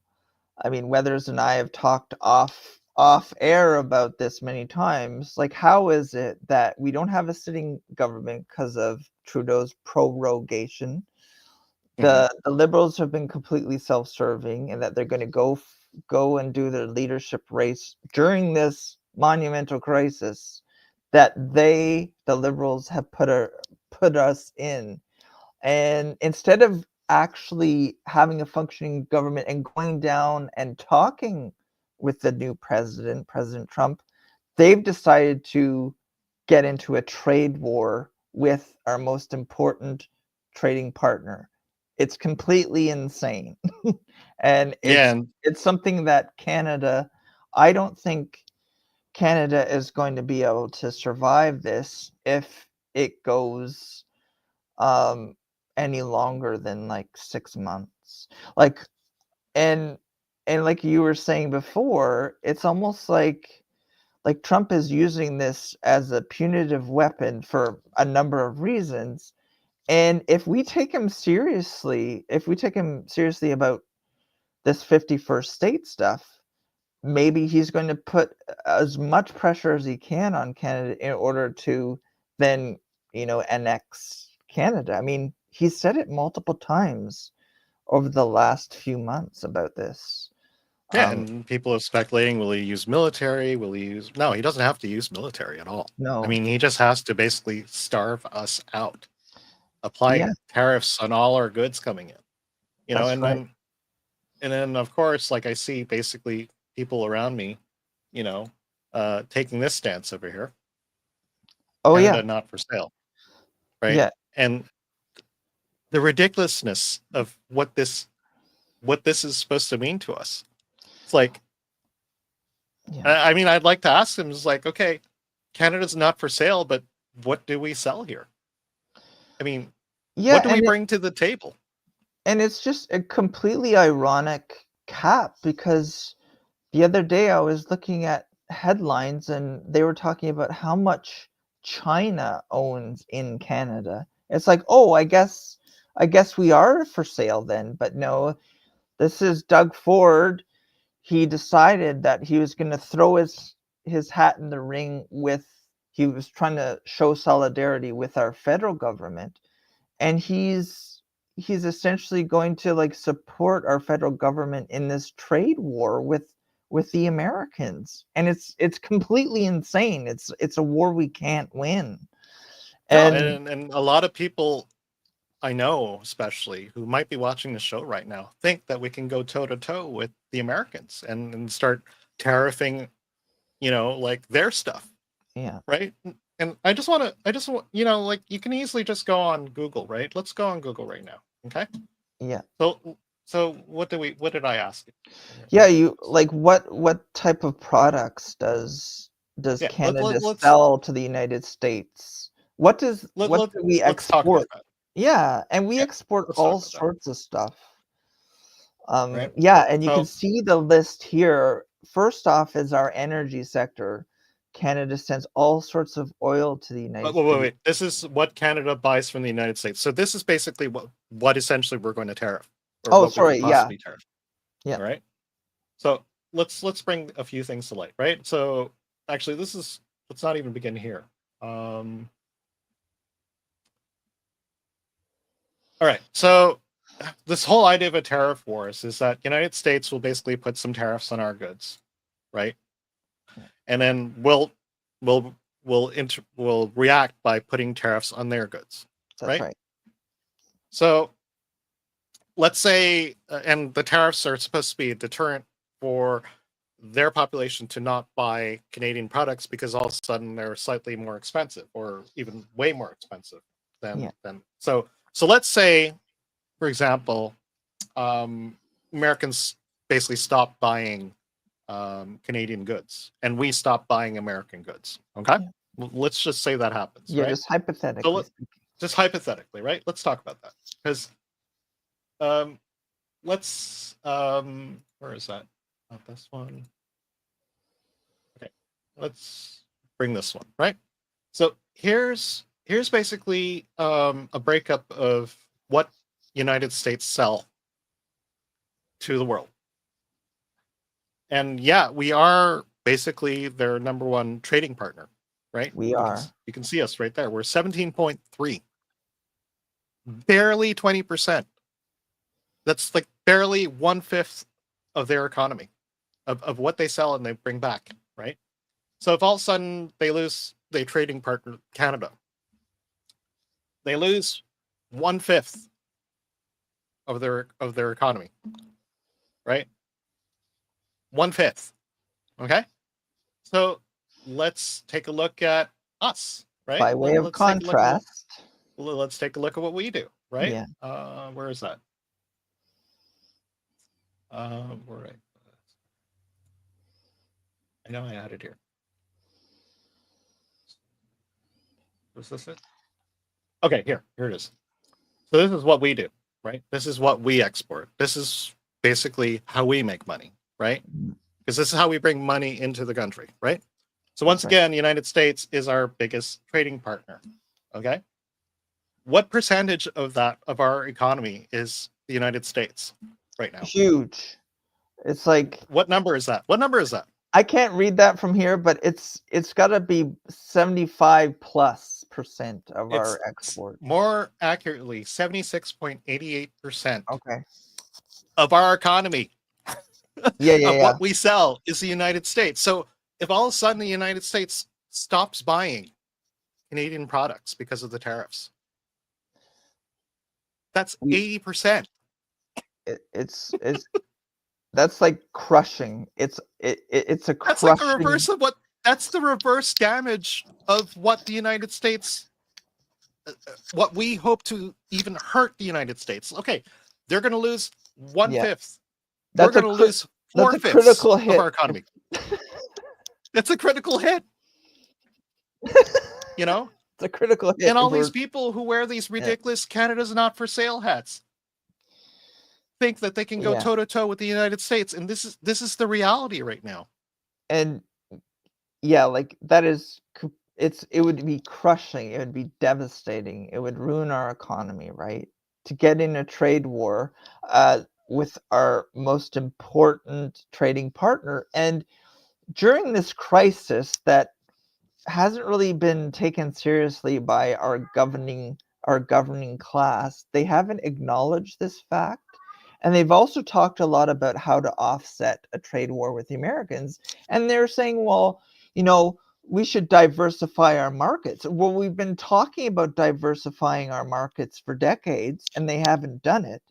And the Trudeau for three liberal terms. Liberal terms. And the Trudeau regime, as far as, let's just say, for an example, like oil and gas have been, like the Trudeau regime has been completely hostile to pipelines, because pipelines are crucial to getting oil, for instance, to ports, to get them to go to other markets. And they because a lot of our oil is in the middle of Canada. So whatever our ruling class says, it doesn't change the fact that our economy is, 76 point whatever percent they're reliant on selling to the United States, selling to the Americans. In other words, the long story short is that we're screwed, and this is going to be devastating. And I really blame Trudeau, Freeland, our whole political class for getting us to this point. Well, it's the 3 years of liberal government. I mean, we've lost the whole thing. There was a talk of getting pipelines up, like going westward or eastward, right? And that would basically allow us to transport natural gas, one of the things, and oil to port, right? Where then we would have the possibility of selling to these other countries you see in this list. And then we could totally, maybe offset the 80% of our gross national product, to these other countries, but we don't even have that set up. It's not set up, and you can't do that over the course of a week by sending Melanie Joly down there on a Wednesday to talk to Marco Rubio when the deadline is on Saturday. It's asinine, and it's completely incompetent. I mean, we also go back to the NAFTA negotiations and whatever they're calling it now, the free trade agreement, U.S. Mexico CUSMA, I think they're calling it now. Yeah. And we go back to that time during Trump's first term, and he was very vocal about how difficult it was and how annoying Chrysler Freeland was, and how Canada has been difficult to deal with. And he said that multiple times post inauguration how difficult Canada was to deal with as far as trade is concerned. And instead of actually talking to Trump, Trudeau and all these guys have been poking the bear. And all of a sudden they're and surprised surprisingly, that Trump is coming even back Polyev. and he's gonna and they're surprised that Trump is gonna come back and hit us with tariffs. Like I blame our government for this. I really do. It's their fault. Well, it is, but I mean, like, here's the other problem. We voted them in. We actually voted them I in. didn't vote for Voted them. them in. I didn't No, do but I mean, it. like, I know you're but talking they've been in power Canadians. for 3. Yeah, Yeah. Canadians have voted them in for 3 terms. And they've been in this minority situation, minority parliament situation where the complete moral imbecile Jagmeet Singh has been propping them up. And he deserves all the opprobrium we can throw at him for this too. So Hey, by March he'll get his pension, so he'll be happy then. But even Yeah. then, I believe we even came across some post that basically said he was just going to go back and suck more liberal cock, basically. Exactly. You know? Yes, we talked about that.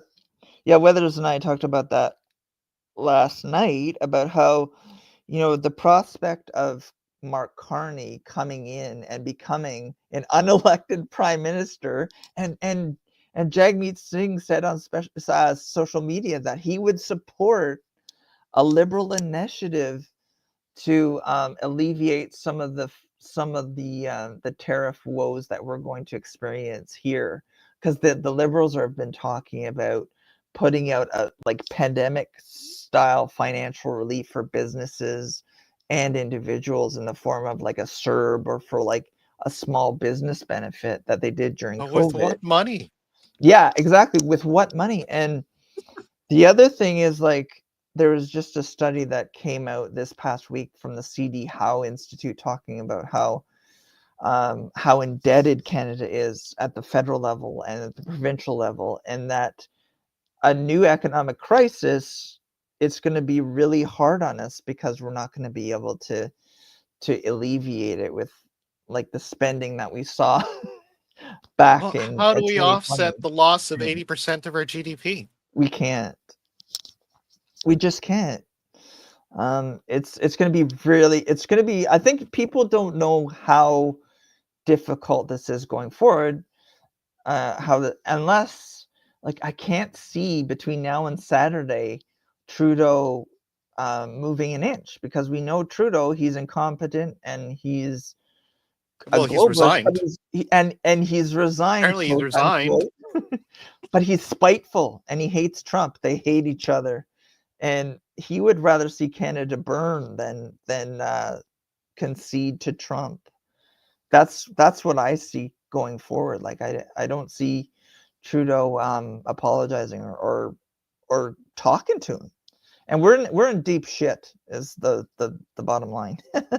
And here's even the other thing too. We talked a bit about Mark Carney, and I don't know if people Yeah. realize who Mark Carney is. Let's see. I think we had something like on that, Mark right? Carney is essentially going to be a Justin Trudeau clone. He's a globalist. He enjoys high taxation. He loves the carbon tax. That's his idea, I believe, right? And he wants to increase that. He wants to increase that. He's definitely a WEFer. He's a globalist. He has alleged ties to Jeffrey Epstein. Well, I mean, he would be just essentially continuing the liberal program that we've been under if he gets in there. It's even worse than that, because one, I believe Mark Carney doesn't have a seat in Parliament. He does not. He does not. And that's one of the things, like, is it even procedurally possible for him to act as prime minister if he doesn't hold a seat? Apparently it is. But yeah, he's running for leadership of the Liberal Party, and then once he becomes the Liberal Party leader, just like Kim Campbell, he's now going to be our prime minister. Yeah, he's going to be our invisible prime minister. Yeah, without a seat. For and how is that hopefully possible? a very short term, And the Liberals have been Go like notorious for bypassing procedure. They don't like Trudeau in particular has said openly that he admires China's basic dictatorship, and he's done multiple things to bypass procedure and checks and balances whenever he can get away with it. And I wouldn't put it past him to like just help drop Carney in there and take over, because we know Jagmeet Singh is going to support this, and so Yeah, exactly. And we're in deep trouble. yeah, here and in then Canada. the best thing we can hope for is like October, and by then, I mean, with the tariffs and our neighbors to the south, basically, punishing us with these tariffs, and then basically an invisible prime minister who basically wants to increase the carbon tax on us, do nothing but increase the carbon tax on us, basically turn Yeah, us into more batteries. and Because where does the money go at yeah, this where point? does and what are they doing? Like, um, the conspiratorial part of me like starts to think, well, are they doing this? Are they that incompetent? I think they are that incompetent, but it's Well, almost like they want to. definitely, but They almost want to create an economic crisis in here so they can decide that they're going to bring in something like the UBI Emergencies Act. or yeah, or like enact an emergency so they can bring in universal basic income or um, more state programs. And I just don't see how they can do it from a fiscal standpoint. Like, we're going to be ruined from this, I think. We're going to be lorded over this invisible prime minister who doesn't have a writing, and that actually means that he has no connection to our people at all. No, he doesn't. He's a rootless cosmopolitan with multiple passports. And And he's going to be lording over us for yeah, hopefully a very short amount of time. But even then, like, I mean, with these tariffs coming like this Saturday, like you're right. I mean, anything can happen. yeah, If they start going into like, critical, and they throw things like the Emergencies Act, basically we now become what? A fiefdom? yeah. It becomes like this sort of communist dictatorship again, like that. And just for contextual notes, like the Emergencies Act was last enacted or the first time it was ever enacted against the truckers, since it was renamed No, from no, the no, no. Even before that, no, no no, no no, no no no no no. no but Okay, it was the War Measures Act um was enacted by Trudeau, or like invoked during by Pierre Trudeau Trudeau's Senior. during the Yeah, FOQ crisis, but since that time it was renamed the Emergency Measures Act. That's, sorry, I'm making a pedantic okay, distinction, but it's right. essentially the same thing. um, was was invoked during the truckers in 2022, and I can see them doing it again now to bring in Well, yeah, whatever because they want to there'll bring be in. basically total chaos, and that's good enough. I can't. I mean, that's good enough reason to bring in the Yeah, Emergencies Act, and yeah, that basically makes the current whatever form the liberal government becomes in March, our yeah. lords. That's right. And we're extrapolating here because we have to speculate about what's going to happen. Um, and it's not looking good is the bottom line. No, It's not at all. and these alleviation measures that they're going to bring in, like here in Ontario, Doug Ford just sent out $200 checks to the everybody who is eligible in Ontario. That's one thing. And the Liberals federally, when they get back, are going to do some more stuff, but it's not going to solve anything. No, because It's a one, band-aid on an we're open. not bringing, once again, because of these tariffs. We don't know, but if the worst case scenario, they stop buying from us, we lose 80% of our GDP. Yeah, So no money will be coming into this country. So where's this money going to come from now? that's right. I mean, it's going to be devastating. I don't think, like, some of the clips that we've watched. I know you've watched a lot of clips, and I have too, over the last few days, talking about like these people talking economically. What are these tariffs going to do? And I don't think they've emphasized enough what this is going to do, because I think this is going to be devastating if it comes to pass. And I think Trump is serious, and he's going to do it. No, At he's least, not going to be Mr. Nice Guy. And do you blame him? no, I don't. I really don't. I mean, everything that he said there in that North Carolina press conference about his initial meeting with Justin Trudeau after being president. yeah. I mean, well, first of all, Trudeau is a really awful poker player. Yeah. I must admit. It's like, oh yeah, I'm just going to basically pull my pants down and basically tell him that we're a failed nation Yeah. I without mean, without your generosity. Like ex- talk about like showing your cards ahead of time. You know. that's right. And like Jordan Peterson said in that interview with Pierre Poliver the other day, he was like, Trump is someone, or maybe Pierre Poliver said this, that Trump is someone who can sense weakness from a mile away. And he Exactly. can. And plus, there's He like will. personal enmity there. They hate each other. Well, yeah, because like Trudeau is basically a leftist, and he has no love for leftists at all. Yeah. And Trudeau is two-faced, and Trump said as much. But yeah, we're in deep trouble. And well, I find it even more alarming how unaware the people around us in our country are of this critical situation. Yeah, me too. It's like a lot of people, like I see on Facebook, it's business as usual, or we get the occasional, like Canada's not for sale, and it's sort of like nobody's really thinking about like how bad this is. I know. I don't think we're gonna. It's gonna be terrible. And instead of talking with Trump, they've decided to engage in a trade war, and it makes no sense to me. Even Pierre Poilievre is part of this.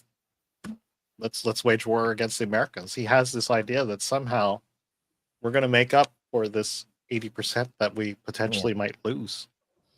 Yeah, it's crazy. I mean, like we talked about it also, like before the show, but yeah, I'm almost willing to go to do a show on Saturday to see what the fuck's going on. Yeah, how the fuck we're doing, because I think things are going to be really immediate. I think you're right about that. I don't think he's going to wait till Monday. There's some commentators are saying, well, I guess we'll find out on Monday what's going to happen. And no, I think we're going to, like you just said, we're going to know on Saturday because Trump has just been on this, he's been relentless, and he's been like this juggernaut since he got inaugurated. He hit the ground running. Well, I'm like totally happy for his people, but I mean, we're screwed. Yeah, I know. It's like I'm so ambivalent too, because like I'm such a fan of Trump, and I think I really agree with what he's doing in the United States.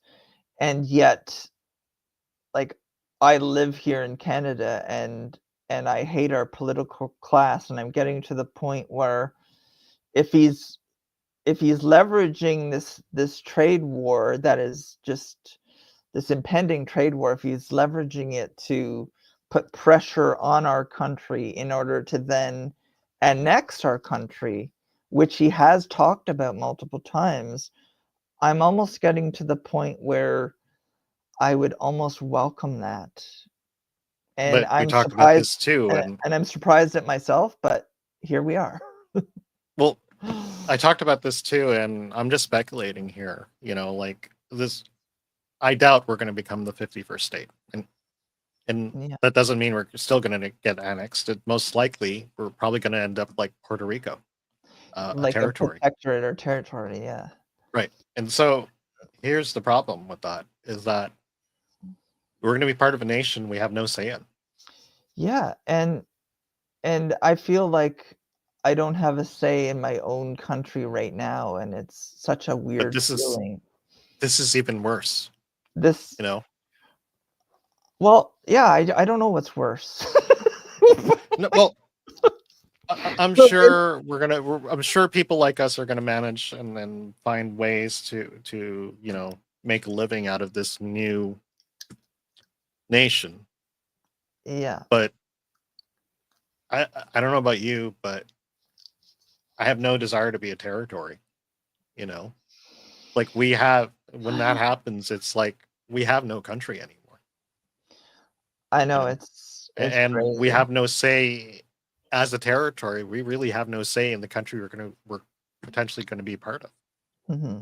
And and I don't blame them because most Americans think we're just going to be another California, so they don't want us really as a 51st state. Yeah, You know?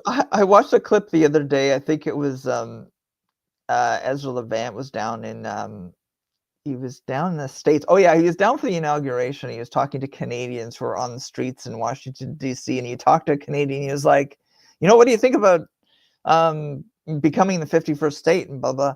And the guy's like, yeah, the Americans should make us the 51st state, but they shouldn't give us the vote. Because of that argument that you just said about how, like No, with I don't the blame them. I prospect really of don't. Canada being all like Democrat voters and stuff. I don't think that's But that exactly true, but it was funny at the time. well, it just leaves us without a country. I mean, Yeah. and a lot of people don't really realize how awful that is. Oh yeah. No. To feel kind of like adrift. Well, what we're just like this zone that is under the protection of our big brother, and anybody in that nation is basically the little brother, the little sister. Yeah. We lose our identity. And know. it's really We our own become damn fault. It's our own damn fault. It is, and because we haven't taken our sovereignty seriously, we've taken it for granted. And Trump has called us out, and he's called other countries out as far as economics are concerned, but also as far as securing our own borders are concerned. And we've talked about this a few times on air and off air about Canada's failure to secure our own borders. I mean, we don't have a military. We have a small military, but we can't secure our We have the vast population land of mass. California. We have the Yeah. population of California. And it's like all spread along the 49th parallel. Right. And of the population of California that we have, a very small percentage is our military. Yeah. We have 68,000 regular force, approximately 27,000 reservists, and I think 5,000 paramilitary people who are essentially the Canadian Rangers who operate up north. But you can fit Canada's military in a pretty large stadium. If somehow the Russians or the Chinese decide to invade North America, they'll come through Canada and we'll just basically be a bit of fodder. Yeah, and that's what I Essentially. think when Trump starts to talk about that $200 billion deficit that he's talking about, or when Trump talks about the United States subsidizing Canada to the tune of $200 billion. I'm not sure exactly where he gets those numbers, but I think what he's doing is he's combining the trade deficit as he sees it and also military expenditures. That doesn't even matter. I mean, as far as once like again, continental defense is concerned, but But once again, going back to the numbers, it doesn't really we matter. just asked Google right here. I mean, that's 80% of our GDP. Yeah. And if they start tariffing our stuff, I mean, the worst case scenario is we lose 80% of our GDP. And that's bad. That's really bad. Compared to their 20% they lose from us. Yeah. It's going to have these ripple effects that we don't even know about if it comes to pass, which I think part of it will. And here's the thing. I mean, like, look on the page right there about who we sell to, Yeah. Who does that leave us with in the end? What? We lose the United States. So what? China, United Kingdom, Japan, Mexico. Those are our next trading partners in order of like who we sell to. China, of course, being number 2. But here's the thing. And they're across the ocean, except for across Mexico. the ocean. But they're all across the ocean. Yeah, we would no longer contract to them, right? Because we'll get tariffed or whatever, because we have to cross the American border and cross to the Mexican border. So we're going to have to obviously probably ship to them. Yeah. you know, and so this is going to cost us money and fuel. You know, I mean, United States is definitely set up for this, you know, and Yeah, once even- again, it's only 20% of their GDP compared to our 80%. Yeah. I mean, this is insanity, is what they're doing. And it's going to devastate our country. I think that's not an overstatement. I think it's true. And in my lifetime, I think this is one of the biggest crises that we've faced, I think, in my lifetime. Like, you could just see Trump being like, well, you know, like when he's always thinking of these business deals, right? Whether it's Denmark or whether it's us or whether it's China, you could just see him, you know, weakening us with these tariffs and then coming out with this deal. Like, okay, like if you want to become the 51st state, like I'm gonna, you know, I alleviate your debt, or we'll take your national debt and we'll deal with it, and we'll give you citizenship and blah blah blah. Well, I don't basically, know. he doesn't have I to. can see he that doesn't. He won't. happening. Well, yes, and he won't have to. He won't even have to use any military force against us. He'll just starve us out. No. Yeah. You know, I mean, and I'm pretty sure that's the route he's going to take. Really. yeah. Could you see And that that's too? pretty. Like, And that's still pretty bad. yeah, like could you see that too? Like where Trump all of a sudden says, like, Canada, you could either become like a protectorate or a state, and here's what I'll offer you, blah blah blah blah. Yeah, exactly. And just Well- absorb us like this giant empire. Like, I don't know. I could see that happening in the next like 6 months. We don't know. We don't know. And at the moment, because our government is suspended and prorogued, I mean, like, there's nothing we really can do but watch the automatic government take over and try to get us out of this. But this is looking really bad for us. It really, really is. And I don't think people are aware. No, and I hope people watching start doing the searches we did and start watching the YouTubes that we have and become more aware of what the hell's going on, because this is really bad. It is bad. You know, it's like I don't see people panicking. All they're doing is like, you know, wearing these hats and stuff, thinking that this is gonna save us. It's not. Yeah, This is like delusional. It is. It's like a You know? $200 check here and like a $300 check there or whatever. Like these reliefs that the government is paying for aren't going to solve our issues. No. Anyways, we've come to the end of our agenda today. Not on a high note, unfortunately. Yeah. I think tentatively, it is so bad that I'm tentatively thinking that there's going to be another show on Saturday or even Sunday. Yeah, to talk we'll have more about we might have an where we're emergency going. tariff show. another 4.5 show. So we'll see. We'll see what's going on. We're going to be definitely watching the news for the next couple of days and crossing our fingers. And I don't even know what to hope for, to tell you the truth. You know. I'm not sure. Like maybe the best case scenario would be that the best case scenario I think would be Trump would be like, you know what, Canada, you're doing okay since we last spoke, and the tariffs are off. But that's not going to happen. No, it's not going to happen. That's not going to happen. Right now, the only person sensible who's doing the sensible thing is Danielle Smith, I believe, from Alberta, the Minister of Alberta. She's going down. Premier, yeah. She's gone. Let me see if I have the footage of her. Yeah, she's the only, and she went to Mar-a-Lago. She met with Trump in person with what's his nuts?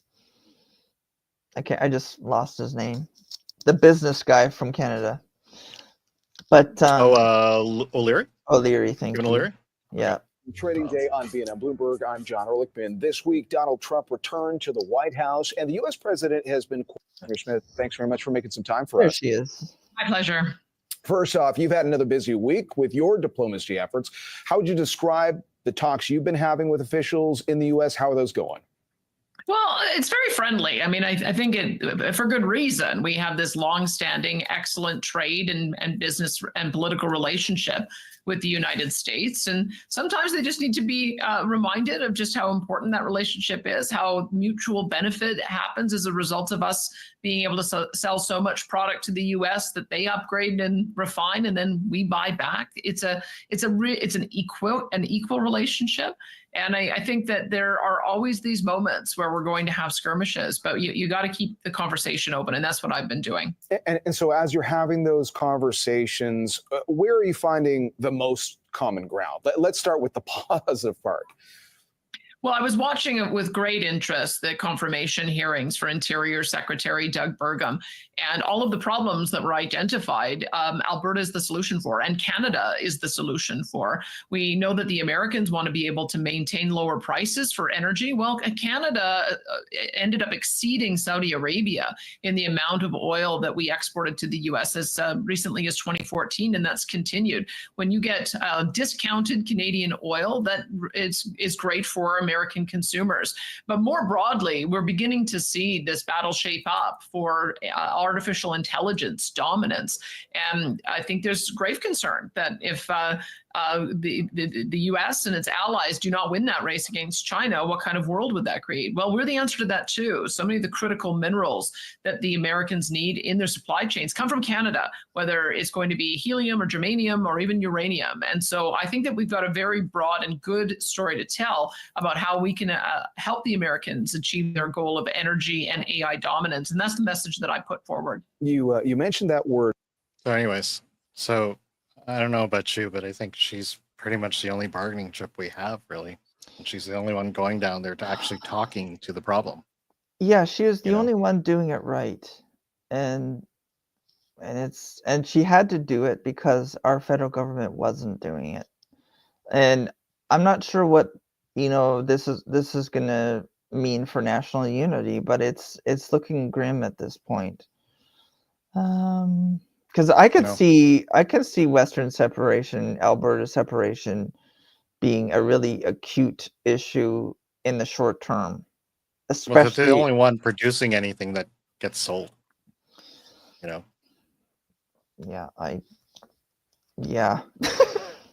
People keep forgetting you have to sell outside of the country, otherwise we're buying from ourselves. And we can't even do that. We can't even do that properly. Like nationally, we can't. But, here in Canada, interprovincial trade is terrible.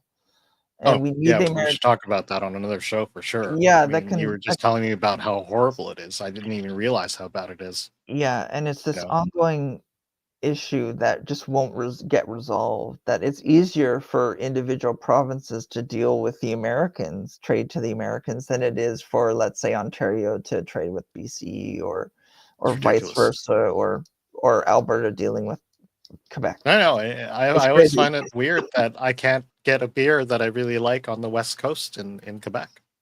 I didn't realize it was not just Quebec; it was just every other province, or it's just like that too. It's it's really ridiculous. Like it's easier for us to, like, for a Canadian province to bring up, let's say, oranges maybe from the southern states like Florida, instead of like getting them from, or fruit from Ontario going to a province out west, like whatever, Okanagan Valley and BC or whatever. And it's so, we keep hearing that is a wonderful place to like grow fruits, but I don't ever really see anything. I mean, I rarely see anything like from another province in this province. Yeah, like when I was with the public service, that was like a real big issue still that they were talking about and grappling with, and nothing ever got done.